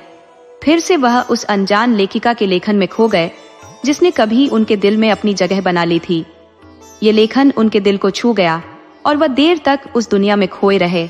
परंतु फिर उन्हें यह सोचकर उलझन होने लगी कि आखिर यह डायरी इस घर में कैसे आई और उनकी अलमारी में इसका क्या काम था। बहुत सोच विचार के बाद उन्होंने डायरी को वापस उसी स्थान पर रखा और ऑफिस के लिए निकल पड़े। लेकिन ऑफिस पहुंचकर भी उनका मन काम में नहीं लग रहा था। उनकी सोच डायरी पर अटकी हुई थी और मन में यह सवाल कौंध रहा था कि इस डायरी का सुनीता से क्या संबंध हो सकता है। वह सुनीता से इस बारे में पूछना तो चाहते थे, लेकिन यह सोचकर खुद को रोक लिया कि कैसे वह अपनी पत्नी से किसी और औरत की बात कर सकते हैं। अगर उन्होंने डायरी का जिक्र सुनीता से किया तो शायद उसे बुरा लग सकता है। इसीलिए उन्होंने इस विचार को अपने दिल में दबा लिया और ऑफिस के कामों में व्यस्त होने की कोशिश करने लगे। परंतु मन अब भी बेचैन था, क्योंकि डायरी का ख्याल बार बार उनके दिमाग में उमड़ रहा था। इसी बीच सुनीता को मायके गए 1 हफ्ता हो चुका था। कल्याणी जी अक्सर सुनीता से फोन पर बात करते हुए कहती कि उसके बिना घर सूना सूना लग रहा है। उनका मन नहीं लग रहा था और उन्होंने जल्द ही सुनीता की विदाई की बात करने का फैसला किया। सच तो ये है कि सुनीता भी अपने नए घर की बहुत याद कर रही थी। शाम को कल्याणी जी ने वंशीधर जी को फोन किया और सुनीता की विदाई की बात की। वंशीधर जी ने तुरंत सहमति दे दी। शाम को जब ऋषि जी ऑफिस से लौटे तो चाय पीते वक्त कल्याणी जी ने उनसे कहा, कल तुम्हें सुनीता को लाने उसके मायके जाना होगा। ये सुनते ही ऋषि जी के मन में सुनीता की वापसी की खुशी तो हुई, लेकिन उसी पल डायरी का ख्याल फिर से उनके मन में हलचल मचाने लगा। अगले दिन कल्याणी जी ने ऋषि को तैयार कर सुनीता को लाने के लिए उसके मायके भेज दिया। सुनीता अपने ससुराल में बेहद खुश थी और अब उसे बेसब्री से ऋषि का इंतजार था। उसे पता था कि ऋषि आज उसे लेने आने वाले हैं और इसी इंतजार में वह दरवाजे पर बार बार नजरें गड़ा रही थी। वंशीधर जी ने पिता होने के नाते विदाई के लिए सभी तैयारियां कर ली थी और अपनी हैसियत के अनुसार उन्होंने विदाई का पूरा सामान दिया। सुनीता के ससुराल की भव्यता देखकर वंशीधर जी को यह विश्वास हो गया था कि उनकी बेटी वहां पूरी तरह से संतुष्ट और खुश है, लेकिन पिता का फर्ज निभाते हुए उन्होंने कोई कसर नहीं छोड़ी। भले ही मुद्रा जी ने थोड़ी रोक टोक की हो, लेकिन वंशीधर जी ने अपनी जिम्मेदारी पूरी कर दी। सुनीता की बेचैनी देखकर उसकी छोटी बहन नैना उसे चिढ़ाते हुए बोली, क्या दीदी, अब मायके में मन नहीं लग रहा? जब से आपको पता चला है कि जीजा जी आपको लेने आ रहे हैं, तब से आपकी निगाहें बार बार दरवाजे पर टिकी हैं। दादी भी पास बैठी थी और नैना की बातों में हंसते हुए उसका साथ दे रही थी। तुम सच कह रही हो, अब हमारी सुनीता पहले जैसी नहीं रही, वो पूरी तरह से बदल गई है। लेकिन मुझे इस बात की खुशी है कि उसे इतना अच्छा परिवार मिला। इतने कम समय में ही उसने उस परिवार के साथ खुल मिलकर सबका दिल जीत लिया है। भगवान करे कि वो हमेशा यूं ही अपने परिवार के साथ खुशी खुशी जीवन बिताए, नैना ने कहा और दादी की हंसी ठिठोली से शर्माकर सुनीता दादी के गले लग गई। दादी उसके सिर पर हाथ फेरते हुए बोली, तुम्हारी खुशियों को देखकर हम भी खुश हैं। मेरी बच्ची, तेरी खुशियों को किसी की बुरी नजर न लगे, ये बूढ़ी माँ की दुआ है। जिस तरह अब तुम अपने परिवार के साथ रह रही हो, आगे भी यूं ही अपने पति और परिवार की इज्जत, मान सम्मान और ध्यान रखती रहना। अब वह घर भी तुम्हारा है। जब ऋषभ जी की गाड़ी आकर रुकी तो नैना लगभग दौड़ती हुई दादी के कमरे में जाकर बोली, दीदी, जीजा जी आ गए। ये सुनते ही सुनीता का दिल जोर से धड़कने लगा। उसे एक सुखद एहसास हुआ। ऋषभ जी घर के अंदर प्रवेश करते ही सभी बुजुर्गों के पैर छूकर आशीर्वाद लेने लगे।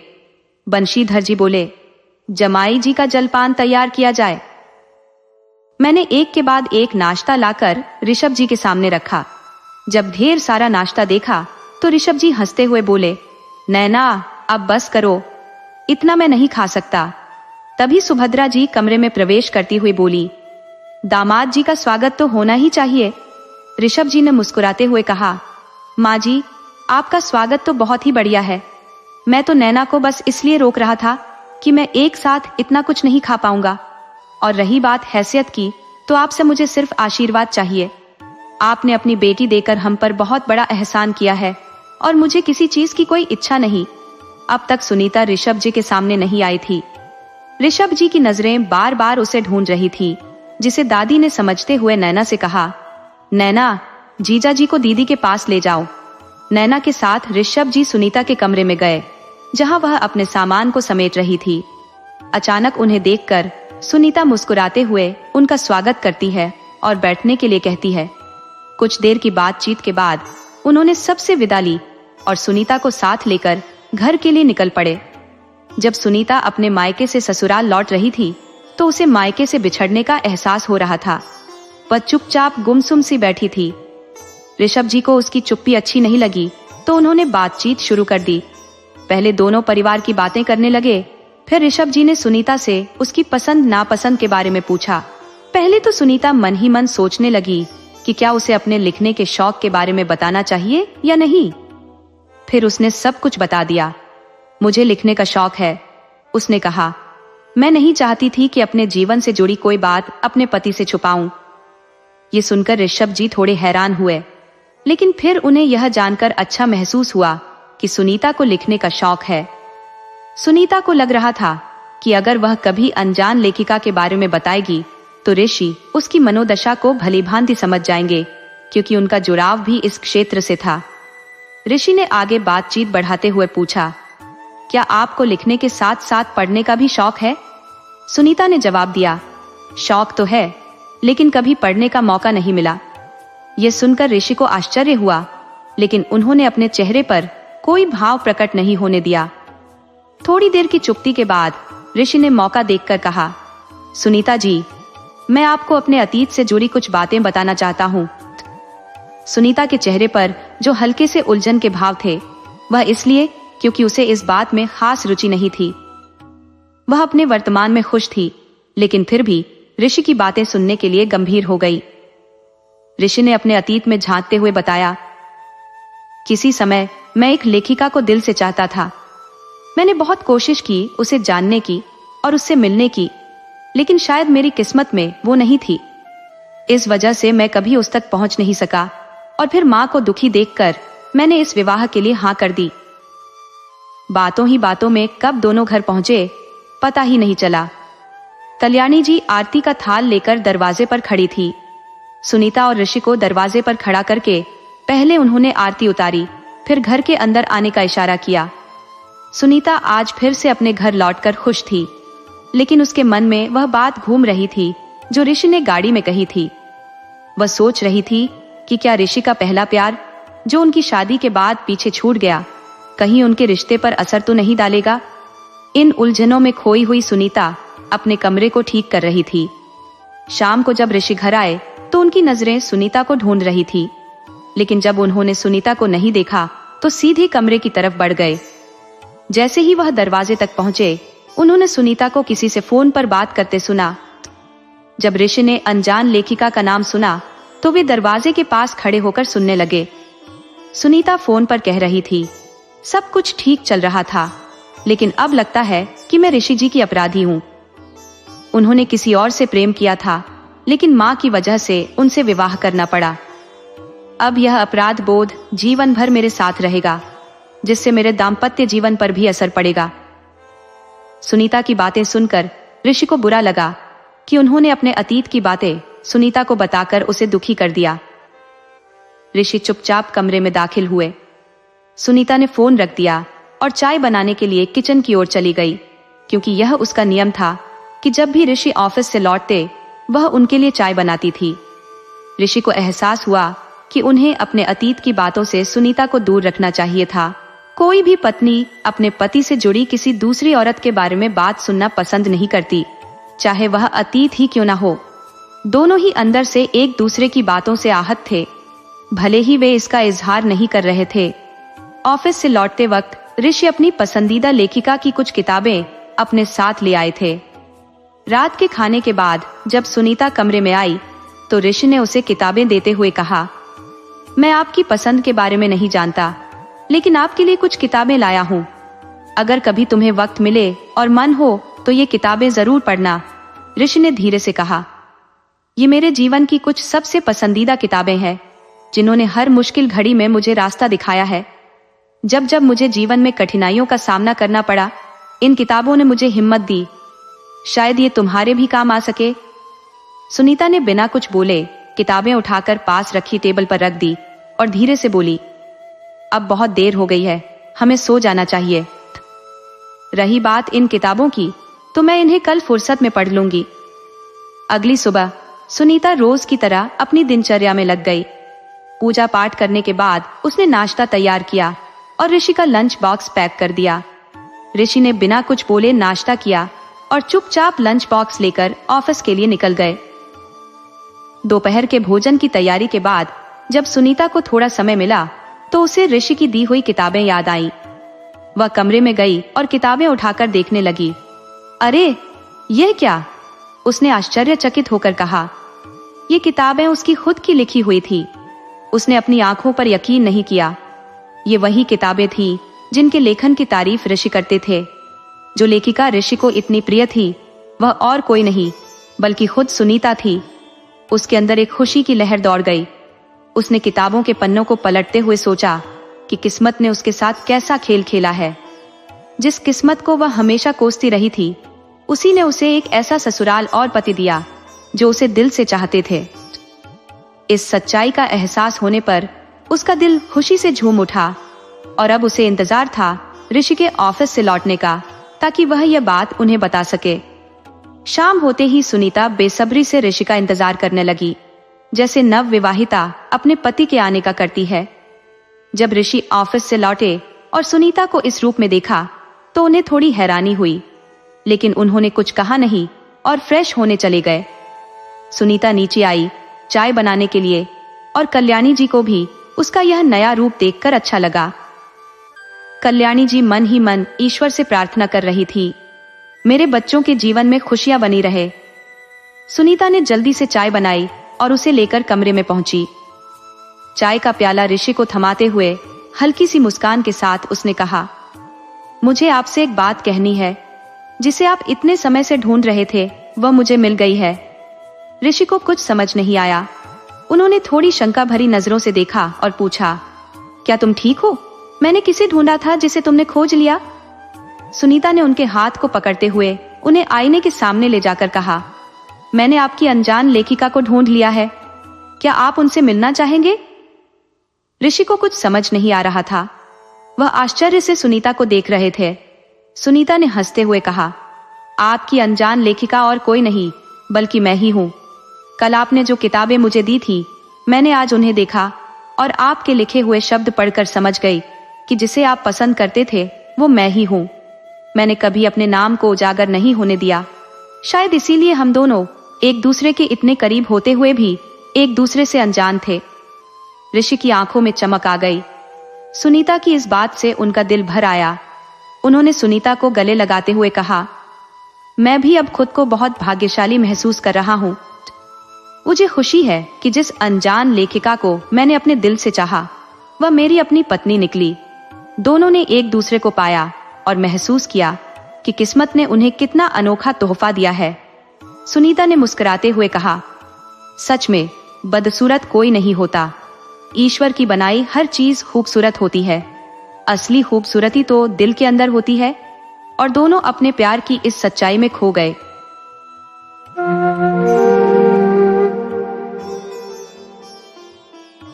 श्री राधे राधे दोस्तों, आज हम आपको सुनवाएंगे एक सेठ के दो बेटों की कहानी। अगर आप हमारे चैनल पर नए हैं तो प्लीज हमारे चैनल KTV स्टोरी को लाइक करें, सब्सक्राइब करें और शेयर करें। बहुत समय पहले की बात है। एक नगर में एक बहुत ही धनवान सेठ रहता था। सेठ के परिवार में सेठ की पत्नी और सेठ के दो बेटे थे। सेठ का खुशहाल परिवार था। धन दौलत और भौतिक सुविधाओं की कोई कमी नहीं थी। सेठ को बस एक ही चिंता थी। उसका जो छोटा बेटा था वह आंखों से अंधा था, कुछ देख नहीं पाता था। सेठ को बस यही चिंता थी कि उसके इतने सुंदर और आज्ञाकारी दो पुत्र हैं, लेकिन जो छोटा बेटा है वह देख नहीं पाता, तो उसकी जिंदगी कैसे कटेगी। सेठ का बड़ा बेटा भी बहुत ही सुंदर और होनहार था। सेठ ने अपने बच्चों की परवरिश में कोई कमी नहीं छोड़ी। माता पिता दोनों बच्चों को बहुत प्यार करते थे। दोनों भाइयों में भी बहुत प्यार था। आपस में दोनों भाई बहुत प्यार से रहते थे। बड़ा भाई जानता था कि मेरा छोटा भाई देख नहीं पाता, तो वह हमेशा उसकी सहायता के लिए खड़ा रहता। हमेशा वह अपने छोटे भाई की मदद करता। छोटा भाई अपने बड़े भाई से बहुत प्यार करता था। धीरे धीरे समय बीत रहा था और दोनों बच्चे बड़े होते जा रहे थे। सेठ का जो बड़ा बेटा था वह पढ़ लिख कर बहुत ही कामयाब व्यापारी बन गया, और छोटा बेटा क्योंकि आंखों से अंधा था, इसलिए वह कामयाब नहीं हो सका और अपने माँ बाप के ऊपर आश्रित था। लेकिन छोटे बेटे के पास सरस्वती का वास था। वह भक्ति भावना और भगवान की भक्ति में लीन रहता था। वह भगवान भोलेनाथ को बहुत मानता था। गांव में जो मंदिर था उस मंदिर पर जाता और वहां पर भजन कीर्तन और भगवान की कथा आरती करता था। लोग उसके भजनों में इतनी मिठास भरी बातें सुनते, उसकी कथा और भजनों में खो जाते थे। इतना मीठा वह गाता था। अब धीरे धीरे समय बीत रहा था और सेठानी बीमार रहने लगी। उसकी बीमारी धीरे धीरे बढ़ रही थी। उसे अपने बेटों की बड़ी चिंता थी कि मेरे बच्चों का क्या होगा। उसने सेठ से कहा, अब दोनों बच्चे जवान हो रहे हैं। मेरे पास वक्त का कुछ पता नहीं है कि कब भगवान के घर से बुलावा आ जाए, और क्योंकि मैं बीमार रहती हूँ इसलिए आप बड़े बेटे की शादी कर लो, ताकि बहू घर में आ जाएगी तो घर गृहस्थी को संभाल लेगी। सेठ को अपनी पत्नी की बात झंझ गई। उसने अपने बड़े बेटे के लिए रिश्ते तलाशने शुरू कर दिए और एक लड़की पसंद आ गई और उससे अपने बड़े बेटे का विवाह कर दिया। बड़ी बहू घर में आ गई। सेठानी अब निश्चिंत थी कि बड़ी बहू सबका बहुत ख्याल रखती थी। समय से खाना बनाती, झाड़ू पोछा, बर्तन साफ करती, सेवा करती थी। क्योंकि सेठानी बीमार थी, सास को अब लगने लगा कि अब मैं निश्चिंत होकर मर सकती हूँ। अगर भगवान के घर से बुलावा भी हुआ तो मुझे अपने बच्चों की चिंता नहीं रहेगी। और एक दिन सेठानी का स्वर्गवास हो गया। सेठ अकेला रह गया। सेठ को अपनी पत्नी के बिना बड़ा अकेलापन महसूस होता था। उसने अपनी बहू को समझाया, बेटी, मेरे 2 बेटे हैं। बड़ा बेटा तो तुम्हारा पति है, लेकिन जो छोटा बेटा है उसका भी ख्याल रखना, जो बहुत ही सीधा साधा है। लेकिन बहू को छोटा बेटा बिल्कुल पसंद नहीं था, क्योंकि वह अंधा था। वह मन में सोचती थी कि इसके कारण मुझे अपने मायके में बड़ा शर्मिंदा होना पड़ता है कि इसका देवर अंधा है। लेकिन वह सेठ के जीवित रहते हुए कुछ नहीं कह पाती थी, क्योंकि जो भी लेन देन, धन दौलत का हिसाब किताब सब सेठ के हाथों में था, इसलिए वह चुपचाप रहती थी। लेकिन वह मन ही मन छोटे बेटे को पसंद नहीं करती थी। अब समय बीत रहा था। सेठ बीमार रहने लगा। उसने अपने बेटे को अपने पास बुलाया और बड़े बेटे से कहा, बेटा, मेरा भी समय का कोई पता नहीं है। तुम मुझसे वादा करो कि मेरे मरने के बाद तुम अपने भाई का ख्याल रखोगे, क्योंकि तुम्हारे अलावा इस दुनिया में उसका कोई नहीं है। वह बेचारा आंखों से लाचार है, दुनिया को नहीं देख सकता, इसलिए वह तुम पर निर्भर है। बड़े बेटे ने सेठ को वचन दिया, पिताजी, मैं अपने भाई का पूरा पूरा ख्याल रखूंगा। और एक दिन सेठ भी परलोक सिधार गए। अब जो छोटा बेटा था वह नितांत अकेला हो गया, परंतु उसका बड़ा भाई उसे बहुत प्यार करता था। खाने पीने की पूछता, अपनी पत्नी से कहता कि मेरे भाई के लिए हर चीज का ख्याल रखे। लेकिन उसकी पत्नी को किसी का डर नहीं था। अब वह काम करती और जो देवर था उसको तरह तरह के ताने मारती। यह अंधा मेरी छाती पर पटक दिया, इसको मैं कब तक बर्दाश्त करूंगी। पति के सामने तो वह कुछ नहीं बोलती, लेकिन पीछे वह अपने देवर को बड़े बड़े ताने मारती। देवर भी चुपचाप सुनता, लेकिन वह कभी अपने भाई को नहीं बोलता था। वह सोचता था कि अगर मैं भाई को बोलूंगा तो मेरा भाई समझेगा कि मेरी पत्नी सेवा नहीं करती। मेरा भाई मेरी पत्नी पर लांछन लगा रहा है, इसलिए वह कुछ नहीं बोलता, चुपचाप सुनता। जब उसका भाई काम पर जाने के लिए तैयार होता तो वह अपने भाई से कहता, भैया, मुझे मंदिर में छोड़ जाना। उसका भाई अपने भाई को मंदिर में छोड़ जाता ताकि उसका भी समय कट जाए। अब वह अंधा व्यक्ति मंदिर में जाता, पूजा, कथा, आरती करता। आसपास के लोग इकट्ठा हो जाते। उसके भजनों में इतना दर्द और इतनी मिठास होती थी कि स्वयं भगवान भी सुनने के लिए आ जाते थे। लोग उसे बड़े आदर से देखते थे, लेकिन घर में भाभी को यह सब पसंद नहीं था। वह अपने पति को सिखाना शुरू कर दिया, इसका हम क्या करेंगे? सारा दिन तो खाता रहता है, करता कुछ नहीं है। इसके चक्कर में मैं सारा दिन लगी रहती हूँ। उसका पति कहता, कोई बात नहीं, मेरा भाई अंधा है तो मैं क्या करूं? इसकी जिम्मेदारी अब हमारी है। लेकिन उसकी पत्नी उसकी एक नहीं सुनती थी। धीरे धीरे अब वह पति के आगे भी अपने देवर को डांटने लगती, ताना देने लगती। पति उसको बहुत समझाता तो वह अपने पति से कहती, मैं अपने पीहर चली जाऊंगी या मैं फांसी लगाकर मर जाऊंगी। अब पति का भी दिमाग खराब हो जाता। वह बेचारा क्या करता, हार थक कर अपने काम पर चला जाता। घर आता तो फिर वही चिक चिक शुरू हो जाती। अब जो छोटा भाई था वो सब समझता था। भाभी के मन में था कि इसको घर से निकाल दो, इसका जो हिस्सा है वह भी हमारे लिए रह जाएगा, सारी प्रॉपर्टी पर हमारा अधिकार रहेगा। इस अंधे का कुछ पता नहीं, कहीं मंदिर वगैरह के लिए दान कर दे अपना हिस्सा तो हम तो ऐसे ही रह जाएंगे। इसलिए समय से पहले ही मुझे कुछ कदम उठाना होगा। अब समय बीत रहा था। भाभी प्रेग्नेंट हो गई। जब उसके पेट में बच्चा था तो एक दिन उसने अपने देवर से कहा, तुम यह घर छोड़कर चले जाओ, नहीं तो मेरे होने वाले बच्चे पर भी तुम्हारा असर होगा। अगर वह अंधा हो गया तो मैं किसको क्या मुंह दिखाऊंगी? मेरी तो सारी जिंदगी खराब हो जाएगी। ये बात छोटे भाई को लग गई। जब उसका भाई आया तो उसने अपनी पत्नी को बहुत डांटा तो वह कहने लगी, मैं कुएं में गिरकर मर जाऊंगी, अपने होने वाले बच्चे की भी हत्या कर दूंगी। इस पर अंधा देवर कहने लगा, नहीं भाभी, तुम्हें कहीं जाने की जरूरत नहीं है, तुम घर में रहो, मैं जंगल में चला जाऊंगा। उसने अपने भाई से कहा, भैया तुम मुझे जंगल में छोड़ दो, मैं वहां कुटिया में रह लूंगा। तब उसकी भाभी कहने लगी, मंदिर पर रहकर क्या हमारी नाक कटवाओगे? गांव के लोग तो यही कहेंगे कि हमने इसे रखने से मना कर दिया। तब अंधा भाई कहने लगा, भैया तुम मुझे गांव से दूर थोड़ा जंगल है उसमें मुझे छोड़ दो, मैं जंगल में कुटिया में रह लूंगा। तब उसका भाई अपने भाई के गले मिलकर रोने लगा, कहने लगा, मरते समय मैंने बाबूजी को वचन दिया था, मैं तुझे कैसे छोड़ दूं, मेरे सिवा तेरा कौन है। लेकिन जब अंधे भाई ने अपने बड़े भाई को समझाया, भैया अगर मेरी वजह से घर में कलह है तो मैं जंगल में रह लूंगा, तुम जब भी मन करे मुझसे मिलने आते रहना।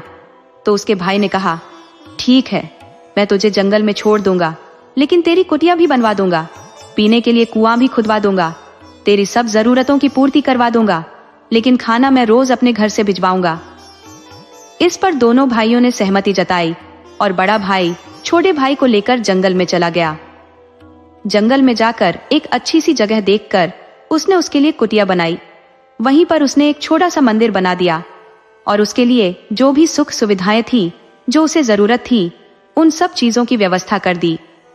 अब खाना रोज दोनों टाइम सेठ का नौकर उसके लिए लेकर जाता था। अब जंगल में तो मंगल था। वह अंधा लड़का इतना अच्छा गाता था, इतनी अच्छी कथा करता था कि जंगल के देवता स्वयं महादेव, पार्वती सामान्य मनुष्य का रूप धारण करके उसकी कथा सुनने आने लगे। उसका मन रम गया। वैसे भी वह भोलेनाथ की भक्ति में लीन रहता था। एक दिन नौकर खाना देने गया तो देखा कि अंधा लड़का कथा कर रहा है और उसके पास लोगों की भीड़ बैठी है। नौकर भी उसकी कथा सुनता था, उसे भी बड़ा आनंद आता था। एक दिन उसका भाई कहने लगा, मेरे भाई के क्या हाल है? तो नौकर कहने लगा, भैया आपके छोटे भाई तो बड़े मजे में रहते हैं, पता नहीं कहां कहां से लोग आते हैं उनकी कथा सुनने के लिए, उन्हें तो बिल्कुल समय नहीं होता और वे बड़े मस्त रहते हैं। ये सुनकर उसके भाई को मिला कि चलो भाई खुश है। कभी कभी वह जाकर अपने भाई से मिलता, लेकिन उसकी पत्नी को यह बिल्कुल बर्दाश्त नहीं था कि उसका देवर जंगल में भी मजे से रह रहा है। वह चाहती थी कि जंगल में जंगली जीव जंतु उसे मारकर खा जाए, जिससे उसका रास्ते का रोड़ा हट जाए। लेकिन यहाँ तो उल्टा हो रहा था, जंगल में भी मंगल हो रहा था। अब उसने फिर से दिमाग चलाना शुरू किया। एक दिन उसने अपने पति से कहा, मेरा भी देवर से मिलने का बड़ा मन कर रहा है, काफी दिन हो गए, मैं उनसे मिलकर आऊंगी। उसका पति बड़ा खुश हुआ। चलो, मेरी बीवी को कुछ तो बुद्धि आ रही है, धीरे धीरे इसको समझ आ जाएगी तो मैं अपने भाई को घर ले आऊंगा। उसने कहा, खुशी से जाओ तुम मेरे भाई से मिलने के लिए। तब वह कहने लगी, बहुत दिन हो गए हैं, आज मैं अपने हाथों से उसके लिए अच्छे अच्छे पकवान बनाकर लेकर जाऊंगी। उसने हलवा पूड़ी, जो भी उसे अच्छा लगता था, सब चीज उसकी पसंद की बनाई और बोली, आज मैं उसे मिलने जाऊंगी। भाई को नहीं पता था कि उसकी पत्नी के मन में क्या विचार चल रहे हैं, वह क्या षड्यंत्र रच रही है। वह सोच रही थी कि जो खाना बनाकर लेकर जाऊंगी, इसमें मैं जहर मिला दूंगी, जिसे खाकर वह मर जाएगा। उसने उसके लिए अच्छे अच्छे पकवान बनाए और उसमें जहर मिला दिया और लेकर चल दी। जब वह जंगल में पहुंची तो उसने देखा कि देवर के पास 2-4 लोग बैठे हुए हैं। वह देखकर जल भुन गई। बड़े आराम से इसकी जिंदगी बीत रही है, लेकिन उसने कुछ नहीं होने दिया। वह कहने लगी, देवर जी, आज मैं तुम्हारे लिए पकवान बनाकर लाई हूँ, बहुत दिन हो गए, इसीलिए मैंने सोचा कि आज मैं आपसे मिलती चलूं, मेरा बड़ा मन कर रहा था।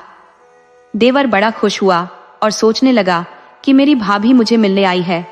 उसने उसके चरण छुए और बड़े प्यार से उसके पास बैठ गया। तब वह कहने लगी, आज मैं तुम्हें अपने हाथों से खाना खिलाऊंगी। उसने सोचा कि मैं खाना रख जाऊं, और उसने नहीं खाया तो ये तो मरेगा ही नहीं, इसलिए उसने कहा, मैं अपने हाथों से खाना खिलाऊंगी। देवर भावनाओं में बह गया, बड़ा खुश हुआ कि चलो, मेरी भाभी मेरी मां समान है। तो उसने उसके हाथ से खाना खाना शुरू कर दिया। लेकिन खाना खाने से पहले उसने कहा, भाभी, पहले मुझे अपने भोलेनाथ का भोग लगाना है। मैं अपने भोले बाबा को भोग लगाए बिना अन्न का दाना ग्रहण नहीं करता। तब उसने उस खाने में से भोले बाबा का भोग लगाया। शिवशंकर तो विष पान करने वाले हैं, वे तो सभी झरों का पान करते हैं। उन्होंने उस खाने का जहर खुद पी लिया और देवर ने खाना खाया।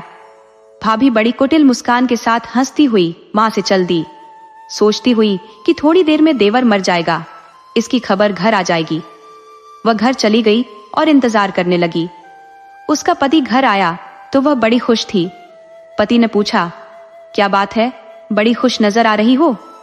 तो वह कहने लगी, आज मैं अपने देवर से मिलकर आई, उसे मैंने अपने हाथों से खाना खिलाया, लेकिन उसके पति को ऐसा कुछ नहीं पता था कि ये क्या कर रही है। उधर उसका देवर खाना खाने के बाद भी कुछ नहीं हुआ, क्योंकि महादेव ने उसकी रक्षा कर ली थी। भगवान तो अपने भक्तों की हर पीड़ा को हर लेते हैं। अब वह इंतजार कर रही थी कि शाम को जब नौकर खाना देने जाएगा तो जरूर यह खबर लेकर आएगा कि देवर मरा हुआ पड़ा है। जब नौकर खाना देने गया तो उसने देखा कि भजन कीर्तन चल रहा है और पहले से भी ज्यादा भीड़ बैठी हुई है। ये देखकर वह भी कथा आरती सुनकर घर वापस आया। बड़ा खुश था।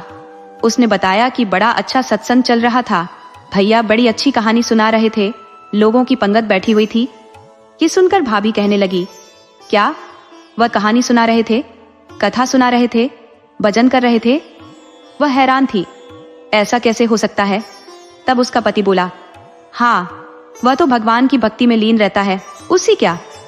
लेकिन उसने सोचा कि शायद मैंने जहर मिलाया था, उस पर असर नहीं हुआ। उसने सोचा कि तुरंत जाना ठीक नहीं है, इसलिए कुछ दिन बाद मैं जाकर और जहर मिलाकर उसे पिलाकर आऊंगी। कुछ दिन बाद उसने अपने बेटे को जन्म दिया। बेटे को पाकर बड़ी खुशी हुई। बेटा बहुत सुंदर था। धीरे धीरे बेटे के लालन पालन में लग गई और धीरे धीरे 6 महीने का समय बीत गया। 6 महीने बाद फिर उसे अपने अंधी देवर से जलन होने लगी कि कहीं ऐसा ना हो कि देवर अपनी प्रॉपर्टी में हिस्सा मांगने लगे, तब तो इस घर की प्रॉपर्टी का आधा हिस्सा करना पड़ेगा। उसे जलन हुई कि उसको रास्ते से हटाना ही पड़ेगा। उसने सोचा कि पहले मैंने थोड़ा जहर मिलाया था, अब की बार ज्यादा मिलाऊंगी। उसने अपने पति से कहा, जब से मेरा बेटा हुआ है मैं अपने देवर से मिलने नहीं गई, आज मैं उसे मिलने जाऊंगी।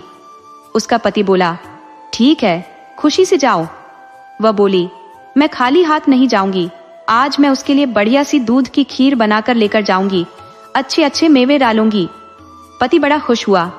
चलो बेटा हो गया है तो इसको मेरे भाई की कदर होने लगी है, इसका मन बदल रहा है तो मैं अपने भाई को जंगल से घर ले आऊं। लेकिन उसे क्या पता था कि उसकी पत्नी क्या षड्यंत्र रच रही है। उसने उसके देवर के लिए खीर बनाई, उसमें काफी सारे मेवे डाले, बहुत अच्छी तरह पति को खिलाई। पति ने कहा, बहुत अच्छी है। पति के जाने के बाद उसने खीर में बहुत ज्यादा जहर मिला दिया और लेकर जंगल की तरफ चल दी। जंगल में पहुंचकर उसने अपने अंधे देवर से कहा, देवर जी, जब से तुम्हारा भतीजा आया है तब से मैं आपसे मिलने नहीं आ पाई। देवर बड़ा खुश हुआ, भतीजे के बारे में पूछने लगा, भाभी मेरा भतीजा दिखने में कैसा है, कैसा लगता है, कैसा रंग है, किस पर गया है? तरह तरह की बातें करने लगा। उसे बड़ी खुशी थी कि भाभी उससे मिलने आई है। तब वह कहने लगी, मैं तुम्हारे लिए खीर बनाकर लाई हूँ, बड़ी खुशी की बात है। वह बोली, तुम खुद अपने हाथों से खिलाऊंगी। देवर ने खीर खाने से पहले भगवान भोलेनाथ का भोग लगाया।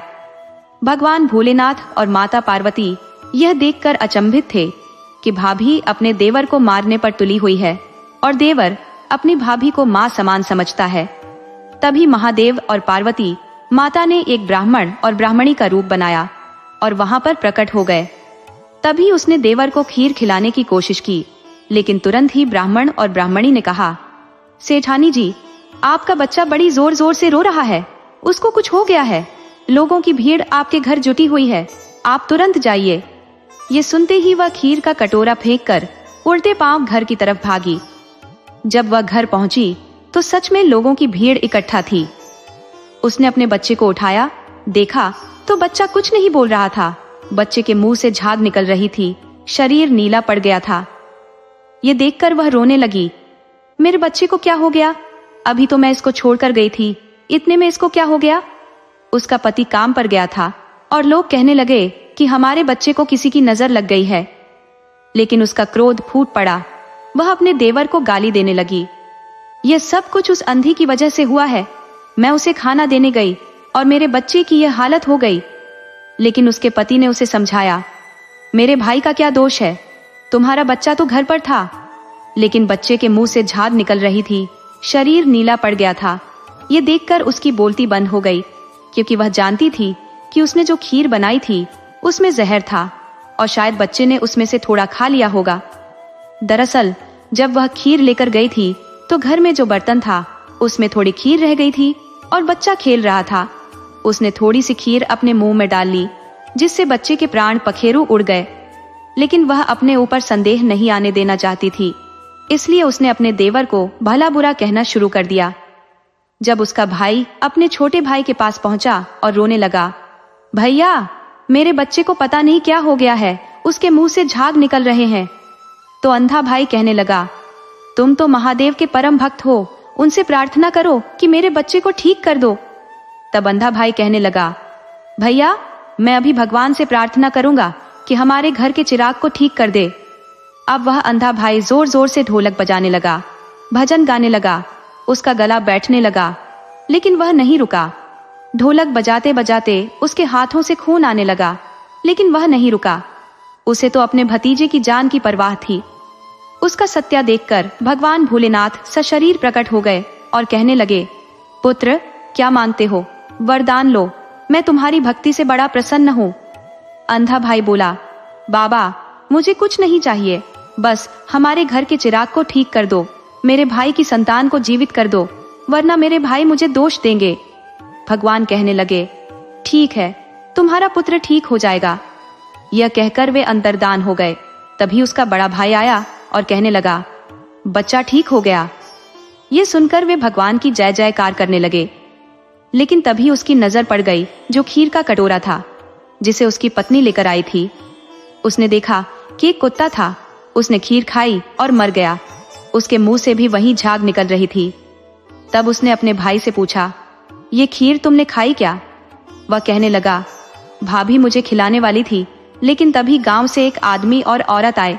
उन्होंने कहा कि तुम्हारे बच्चे को कुछ हो गया है, तो भाभी खीर का कटोरा फेंककर भाग गई, इसलिए मैंने नहीं खाई। ये सुनकर बड़ा भाई समझ गया कि उसकी पत्नी ने उसके भाई को मारने की कोशिश की थी। उसने अपने भाई को कहा, तुझे जंगल में रहने की कोई जरूरत नहीं है। और घर आकर उसने अपनी पत्नी को बड़े गुस्से में पुकारा। उसकी पत्नी बाहर आई और कहने लगी, देखो हमारा बच्चा ठीक है। उसने अपनी पत्नी को 2 झापड़ लगाए और कहा, यह खीर तुमने बनाई थी ना? उसकी पत्नी चुप रही, क्योंकि सच्चाई सामने थी। तब उसका पति कहने लगा, मेरे भाई को खत्म करके अपना घर बसाने चली थी, तभी तो भगवान ने तुझे इतनी बुरी सजा दी कि तेरे बच्चे को ही मार दिया। ये तो मेरे भाई की दुआओं का असर है कि आज हमारा बच्चा जीवित है, और तू इस महान आत्मा को मारने चली थी। तभी वहां पर महादेव और पार्वती प्रकट हुए और उन्होंने कहा, इसकी भक्ति में इतनी शक्ति है कि हम लोग रोज इसकी कथा सुनने आते हैं।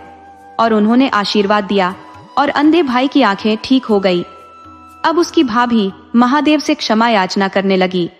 महादेव कहने लगे, तुमने इसके साथ धोखा किया, लेकिन अब तुम्हें अक्ल आ गई है।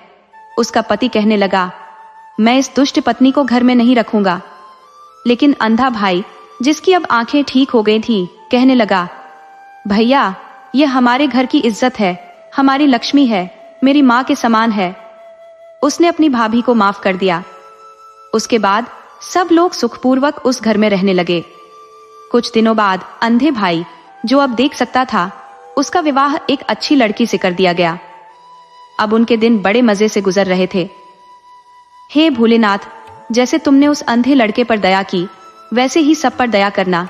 जो यह कथा कह रहे हैं और जो यह कथा सुन रहे हैं, उनकी सभी मनोकामनाएं पूरी करना, सबके बच्चों की रक्षा करना। बोलो हर हर महादेव, राधे राधे।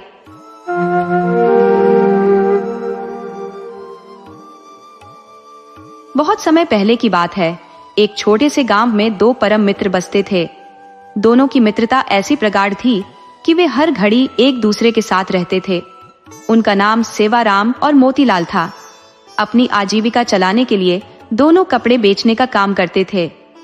सुबह होते ही वे अपने कपड़ों की गठरी सिर पर उठाकर गलियों और गांवों में बेचने निकल पड़ते थे। एक दिन सर्दियों की ठिठुरती ठंड में वे एक अन्य गांव में कपड़े बेचने गए। वहां कपड़े बेचते वक्त सेवाराम की नजर एक झोपड़ी पर पड़ी, जिसके बाहर एक बूढ़ी अम्मा ठंड में कांप रही थी। सेवाराम का हृदय पिघल गया। उसने बिना एक पल गंवाए अपनी गठरी में से एक कंबल निकाला और उस अम्मा को ओढ़ा दिया। कंबल की गर्मी पाकर अम्मा के चेहरे पर राहत की चमक आ गई और उसकी आंखों में कृतज्ञता की आभा झलकने लगी। अम्मा ने कहा, बेटा, मेरे पास तुझे देने के लिए पैसे तो नहीं है, पर रुक, मैं तुझे कुछ आशीर्वाद अवश्य दूंगी। वह झोपड़ी के भीतर गई और ठाकुर जी की एक सुंदर छोटी मूर्ति लेकर लौटी। उसने मूर्ति सेवाराम को देते हुए कहा, बेटा, मेरे पास धन नहीं, लेकिन ये ठाकुर जी की प्रतिमा है। इसे अपने साथ रखना और खूब सेवा करना, तुम्हारी तरक्की जरूर होगी। मोतीलाल थोड़ा संदेह में था और बोला, अरे माई, हमारे पास तो कोई दुकान भी नहीं है, हम ठाकुर जी को कहाँ और कैसे स्थापित करेंगे। इस पर अम्मा मुस्कुराते हुए बोली, बेटा, ठाकुर जी की महिमा अपरंपार है, वे किसी भी स्थान पर अपने भक्त की रक्षा करेंगे। सेवाराम ने माई के प्रेम को देखकर मूर्ति को अपने सिर पर बांधे गमछे में समेट लिया और बोला, माई, तुमने जो यह प्रेम से दिया है, मैं इसे अवश्य अपने पास रखूंगा। मोतीलाल ने फिर भी संदेह प्रकट किया और कहा, ये माई हमें बस यूं ही झूठी तसल्ली दे रही है। पर सेवाराम का हृदय निश्चल था, वह ठाकुर जी को अपने हृदय में स्थान देने को तत्पर था। सेवाराम, जो ठाकुर जी के प्रति गहरा सम्मान रखता था, ने बुढ़िया माई से आदरपूर्वक कहा, माई, आपने यह ठाकुर जी मुझे इतने प्रेम से दिया है, तो अवश्य यह मेरे जीवन में कुछ अद्भुत करेगा। उनकी महिमा तो अनंत है, वो पल भर में किसी का भी भाग्य बदल सकते हैं।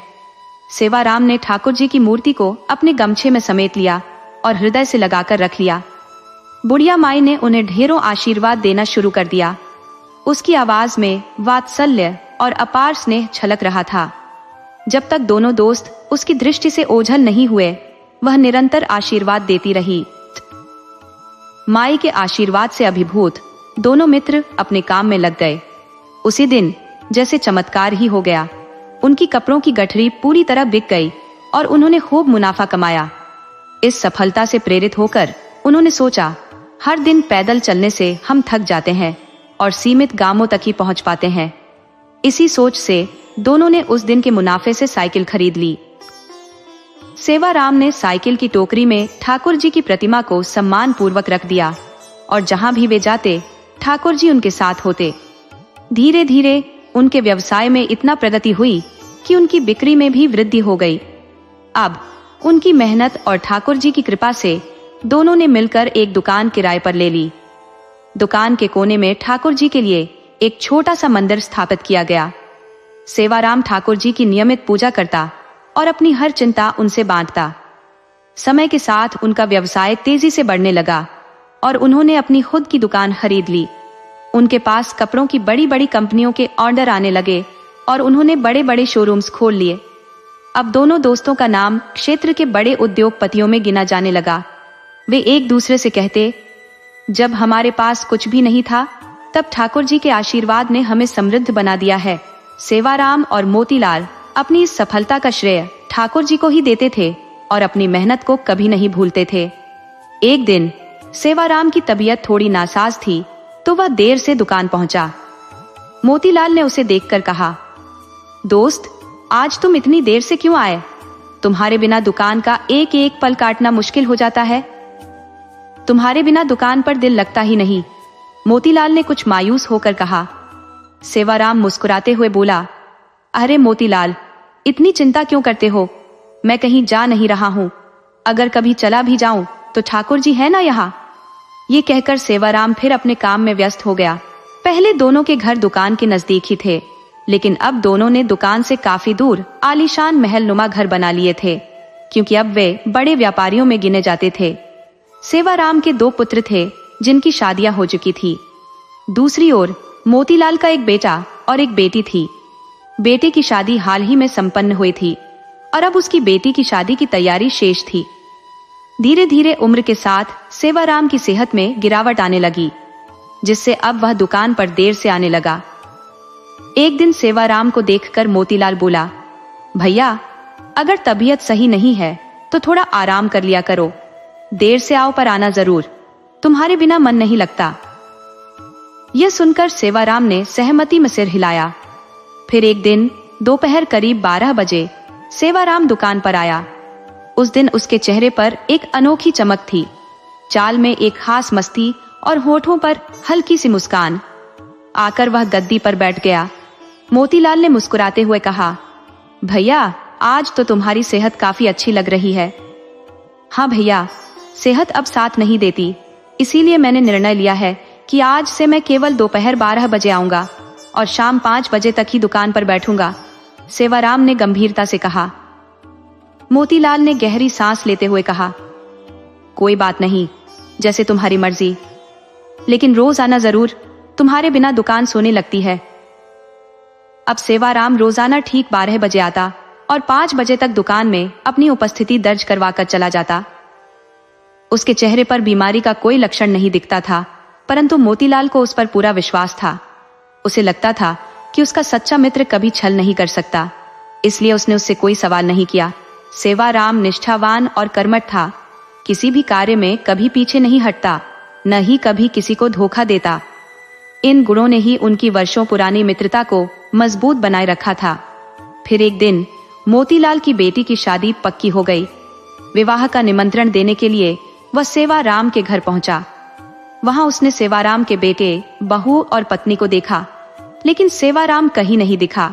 उसने सेवाराम की पत्नी से कहा, भाभी जी, सेवाराम दिखाई नहीं दे रहा है, उसे जरा बुला दें। उसकी बात सुनकर परिवार के सदस्य चौंक गए। तभी सेवाराम के बेटे ने कहा, काका, आप कैसी बातें कर रहे हैं? क्यों ऐसा मजाक कर रहे हैं? मोतीलाल ने विस्मय से पूछा। मैंने ऐसा क्या कह दिया? मैं तो बस अपने मित्र से मिलने आया हूं, कहीं वह तबीयत खराब होने की वजह से आराम तो नहीं कर रहा? ये कहते हुए वह स्वयं अंदर जाकर देखने लगा। कमरे में प्रवेश करते ही उसकी नजर एक तस्वीर पर पड़ी, जिसमें सेवाराम की माला छड़ी तस्वीर थी। उसे देखकर वह स्तब्ध रह गया। उसने कांपते हुए स्वर में सेवाराम की पत्नी से पूछा, भाभी जी, ये सब क्या है? तस्वीर पर माला क्यों है? सेवाराम की पत्नी की आंखें भर आईं। उसने रोंधे गले से कहा, भैया, आप हमारे जख्मों को क्यों कुरेद रहे हैं?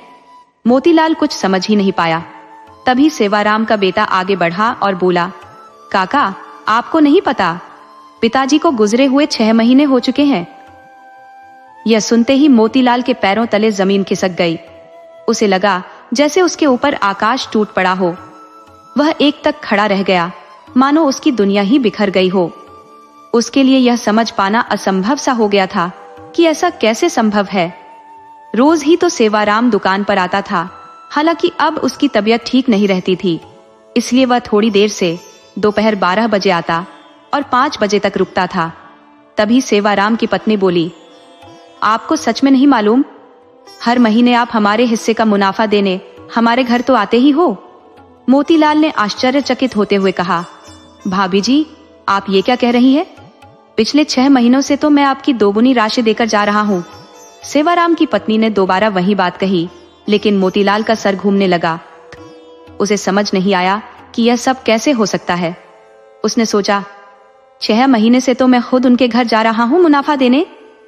अचानक मोतीलाल को वह बात याद आई जो सेवाराम ने कहा था, यदि मैं न रहूं तो ठाकुर जी है। यह सुनते ही मोतीलाल को सत्य का भान हुआ। उसने धीरे से कहा, भाभी जी, मुझे तो आपके घर आए हुए 6 महीने से अधिक हो गए हैं, मैं कैसे आपके घर मुनाफा देने आ सकता हूँ? ये सोचते ही उसके दिल में ठाकुर जी की महिमा का आभास हुआ। उसकी आंखों से आंसू बहने लगे। वह समझ गया कि सेवाराम की अनुपस्थिति में स्वयं भगवान ही उसके हिस्से का मुनाफा दे रहे थे। अब उसे सच्चाई स्पष्ट हो गई। ठीक उसी समय जब सेवाराम दुकान पर नहीं होता था, दोपहर 12 से शाम 5 बजे तक मंदिर के पट बंद रहते थे और ठाकुर जी विश्राम करते थे। यही समय था जब ठाकुर जी दुकान में आते और सेवाराम का स्थान संभालते। इस एहसास से मोतीलाल का हृदय भर आया। उसने रोते हुए कहा, ठाकुर जी, आपकी लीला तो अपरंपार है। मैं सारा जीवन बस पैसे कमाने में लगा रहा और असली भक्त तो सेवाराम था, जो आपको इतना प्रिय था कि आपने उसे अपने पास बुला लिया। लेकिन उसका वादा निभाने के लिए अब स्वयं दुकान पर आते रहे। फिर वह तेजी से दुकान की ओर दौड़ा और वहां पहुंचकर उस स्थान पर सिर झुकाया जहां ठाकुर जी का आसन होता था। उसने उस गद्दी को अपने आंसुओं से भिगो दिया, बार बार ठाकुर जी की जय जयकार करने लगा। वह अब समझ गया था कि सच्चा विश्वास और श्रद्धा ही जीवन की सबसे बड़ी दौलत है। सेवाराम का ठाकुर जी पर अडिग विश्वास था कि उसके बाद भी भगवान उसका काम संभाल लेंगे।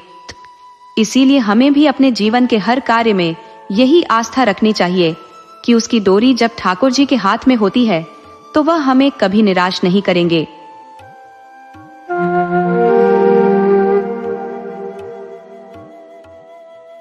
एक नगर में एक समय की बात है। वहां का राजा बेहद न्यायप्रिय और ईमानदार था। उसकी प्रजा हमेशा खुशहाल और संतुष्ट रहती थी, क्योंकि राजा हर किसी का भला सोचता था। राजा का राज्य चारों दिशाओं में फैला हुआ था और उसके 3 बेटियां थी। अब रानी, जो राजा की पत्नी थी, वो अपनी बेटियों को ज्यादा पसंद नहीं करती थी, क्योंकि उसकी दिली ख्वाहिश थी कि उसका एक बेटा हो, लेकिन ऐसा हो न सका। रानी को हमेशा धन दौलत और ऐशो आराम की चाहत रहती थी। राजा पूजा पाठ और धार्मिक कार्यों में व्यस्त रहता था। वह अपने गुरु को मानता और हर दिन मंदिर जाकर पूजा करता। उसका यही धार्मिक प्रवृत्ति उसकी तीनों बेटियों पर भी असर डाल रही थी। बेटियां भी अपने पिता की तरह धार्मिक थी और हर काम में उसका साथ देती। मगर रानी को ये सब कुछ अच्छा नहीं लगता था। उसे लगता था कि राजा अपनी बेटियों के साथ ज्यादा जुड़ा हुआ है और उसे नजरअंदाज कर रहा है। वह अंदर ही अंदर जलन महसूस करने लगी। राजा अपनी बेटियों से इतना प्रेम करता था कि उनकी हर मांग पूरी कर देता था। इससे रानी के मन में ईर्ष्या बढ़ने लगी। रानी की असली चाहत तो राज्य की संपत्ति और शासन की थी। वह चाहती थी कि राजा की जगह खुद को शक्तिशाली बनाए, लेकिन राजा उसकी इन मंशाओं से अनजान था। वह हर बार रानी की योजनाओं से बच जाता। रानी ने कई बार सोचा कि राजा को रास्ते से हटा दिया जाए, ताकि वह सारा राज्य खुद संभाल सके। समय बीतता गया और बेटियां बड़ी हो रही थी। एक दिन राजा घर लौटा तो बेटियों ने बड़े प्रेम से उसके लिए भोजन परोसा। राजा ने कहा कि तुम लोग आराम कर लो, मैं खा लूंगा। बेटियां चली गई और राजा भोजन करने बैठ गया। तभी रानी आई और उसे एक गिलास दूध पेश किया। राजा को थोड़ा अजीब लगा कि रानी इतनी देखभाल कर रही है, लेकिन उसने इसे नजरअंदाज कर दिया। राजा ने सोचा शायद रानी में बदलाव आ गया है, इसलिए उसने खुशी खुशी दूध पी लिया। मगर उसे यह नहीं पता था कि उस दूध में जहर मिला हुआ था। रानी ने उसे बड़ी चालाकी से मौत के मुंह में धकेल दिया। अगली सुबह जब राजा उठ नहीं रहा था, रानी ने उसका नाटक करते हुए उसे उठाने की कोशिश की। तीनों बेटियां भी आई और अपने पिता को जगाने लगी, लेकिन राजा तो अब इस दुनिया में नहीं था। पूरा महल शोक में डूब गया। रानी मगरमच्छ के आंसू बहा रही थी, पर उसकी सच्चाई से कोई वाकिफ नहीं था। राजा के अंतिम संस्कार की तैयारियां शुरू हुई और पूरे राज्य में मातम छा गया। राजा की बेटियां अपने पिता के जाने से टूट गई थी। उनका रो रो कर बुरा हाल था, लेकिन रानी के मन में कुछ और ही चल रहा था। अब जब राजा नहीं रहा तो उसने राजमहल की दौलत पर अपने मन मुताबिक हक जमाना शुरू कर दिया। रानी ने राजा के जाने के बाद सारा राज्य अपने हाथ में ले लिया, पर उसकी लालच की वजह से राज्य का खजाना जल्दी ही खाली हो गया। दूसरी ओर राज्य पर पड़ोसी दुश्मन राजाओं ने हमला बोल दिया और धीरे धीरे रानी के हाथ से सब कुछ फिसलने लगा। रानी का अहंकार उसे कहीं का नहीं छोड़ रहा था। उसने सब धन दौलत अपने ऐशो आराम में खर्च कर दी। महल के सारे कीमती गहने और चीजें बेच दी। बेटियां उसे बार बार समझाने की कोशिश करती, लेकिन वह उन्हें दुत्कार देती थी। आखिरकार हालात इतने बदतर हो गए कि रानी और उसकी बेटियों को महल छोड़कर एक छोटे से घर में रहना पड़ा। रानी, जिसने कभी पूरे राज्य पर राज किया था, अब गरीबी में जीने को मजबूर हो गई। उसकी गलतियों और लालच की वजह से उसने सब कुछ खो दिया और उसकी बेटियां भी उसके साथ इस कठिनाई भरे जीवन में फंसी रहीं। इस प्रकार लालच और ईर्ष्या की आग ने उस परिवार को बर्बादी के कगार पर पहुंचा दिया, और जो कभी राज्य के सबसे शक्तिशाली लोग थे, वे अब गुमनामी और गरीबी में जीने को मजबूर हो गए। वह औरत तो यह सोचती थी कि राजा के जाने के बाद सारी दौलत उसकी हो गई, लेकिन उसे इस धन संपत्ति को संभालना आता नहीं था। उसने धीरे धीरे सब बर्बाद कर दिया। उधर राजा का पुनर्जन्म एक हंस के रूप में हुआ। हंस अपने पिछले जन्म की सारी बातें याद रखता था। उसे पता था कि वह एक राजा था और उसकी 3 बेटियां थीं। रानी ने उसे जहर देकर मार डाला था। अब वह हंस एक मंदिर के पास जाकर रहने लगा। मंदिर के नजदीक एक तालाब था और उसी तालाब के पास वह हंस रोज सुबह बेलपत्र तोड़कर शिवलिंग पर चढ़ाता था और अपनी चोंच में पानी भरकर शिवलिंग का अभिषेक करता था, क्योंकि वह अपने पूर्व जन्म में भी शिवजी की भक्ति में लीन रहता था। उसके इस निष्ठा और भक्ति से भगवान शिव बहुत प्रसन्न हो गए और एक दिन शिव जी ने प्रकट होकर कहा, मांगो हंस, क्या मांगना चाहते हो? हंस ने हाथ जोड़कर कहा, भगवान, मुझे अपने पूर्व जन्म की पूरी याद है। मैं राजा था, मेरी 3 बेटियां थी, लेकिन मैं उनका भला नहीं कर पाया। अब मैं अपनी बेटियों की मदद करना चाहता हूं। भगवान शिव ने कहा, तुम्हारी यह इच्छा पूर्ण होगी। तुम अपनी बेटियों की सहायता कर सकते हो और जब तुम ऐसा करोगे तो तुम्हारे पंख सोने के हो जाएंगे। हर बार एक पंख छोड़ने पर भी तुम्हें नया पंख मिलेगा। शिवजी के आशीर्वाद के बाद हंस उड़कर महल पहुंचा, लेकिन अब वहां दूसरे राजा का राज था। हंस निराश होकर शहर के दूसरे कोने में घूमने लगा और उसे एक छोटे से घर में अपनी 3 बेटियां नजर आईं। बेटियों के कपड़े फटे हुए थे और घर में खाने के लिए कुछ भी नहीं था। ये देखकर हंस का दिल भर आया। उसने तुरंत उनके आंगन में जाकर एक पंख गिरा दिया। पंख जमीन पर गिरते ही सोने का हो गया। जब बेटियों ने देखा तो वे चकित रह गई। उन्होंने सोने का पंख उठाया और अपनी माँ को दिखाया। माँ ने उस सोने के पंख को बेचकर घर के लिए राशन खरीद लिया। ये देखकर हंस को संतोष हुआ। अब वह रोज मंदिर में पूजा करता और फिर अपनी बेटियों के आंगन में एक सोने का पंख छोड़ आता। रानी से उसे नफरत थी, लेकिन वह बेटियों की माँ थी, इसलिए हंस ने अपने दिल को मजबूत किया और हर दिन सोने का पंख डालता रहा। एक दिन रानी ने देखा कि रोज एक हंस आता है और सोने का पंख छोड़ जाता है। उसने मन में सोचा, क्यों न इस हंस को पकड़कर इसके सारे पंख एक ही बार में नोच लूं और फिर सारे पंख बेचकर अमीर हो जाऊं। उसने अपनी बेटियों को यह बात बताई तो वे बहुत नाराज हुईं और बोली, माँ, ऐसा सोचना भी मत। वह हंस हमारी इतनी मदद कर रहा है और आप उसकी यह कीमत चुकाना चाहती है? रानी ने हंसते हुए कहा, अरे, मैं तो मजाक कर रही थी। कुछ दिन बाद जब रानी घर में अकेली थी और बेटियां कहीं बाहर गई हुई थी, तभी हंस आकर आंगन में उतरा। रानी ने मौका देखकर एक कटोरी में दूध रखा और हंस को पीने के लिए बुलाया। हंस जब दूध पीने लगा तो रानी ने धीरे धीरे उसके पास जाकर उसे पकड़ने की कोशिश की। हंस को खतरे का आभास हुआ और वह फौरन उड़ गया। रानी की यह चालाकी हंस को भाप में आ गई थी। अब हंस ने निर्णय लिया कि वह अब यहाँ नहीं आएगा, क्योंकि लालच का कोई अंत नहीं। वह दिन आया जब हंस अपनी बेटियों को आखिरी बार देखने आया। उसने आखिरी बार एक सोने का पंख गिराया और फिर हमेशा के लिए वहां से उड़ गया। बेटियों ने जब देखा कि आज हंस फिर आया, पर उसने आने के बाद भी और पंख नहीं गिराए, बेटियां समझ गई कि हंस फिर नहीं लौटेगा। बेटियों ने अपने द्वारा किए गए अंशदान को समझा और उस पंख से जो मिला उससे संतोष करते हुए अपना जीवन आगे बढ़ाया। इस प्रकार हंस ने अपनी बेटियों की मदद कर दी और उन्हें आत्मनिर्भर बना दिया, परंतु लालच की आग को बुझाने के लिए कुछ नहीं किया जा सकता था। एक बार की बात है, एक रानी ने एक हंस को अपने पंजों में जकड़ लिया और उसके पंखों को बेरहमी से नोचने लगी। जैसे ही उसने हंस के पंखों को खींचना शुरू किया, वह लहूलुहान हो गया। हंस के मन में विचार चल रहे थे कि इस रानी ने मुझे पूर्व जन्म में जहर देकर मारा था और अब यह इस जन्म में भी मुझे जीवित नहीं छोड़ने वाली है। बेचारे हंस के सारे पंख नोच ले गए और वह बेबस होकर कोने में गिर गया। रानी, जो अपने क्रोध में अग्नि बबूला हो गई थी, उसके पंखों को इकट्ठा करने लगी। तभी रानी ने देखा कि ये पंख तो सोने के नहीं थे। ये देखकर रानी भड़क उठी और बोली, आज मैं तुझे जीवित नहीं छोड़ने वाली, क्योंकि तूने मेरे साथ बड़ा छल किया है। हंस मन ही मन भोलेनाथ की कृपा की गुहार लगाने लगा। तभी रानी ने एक धारदार छुरी उठाई और हंस की गर्दन पर वार करने ही वाली थी कि अचानक उसकी 3 बेटियां दौड़ती हुई आईं।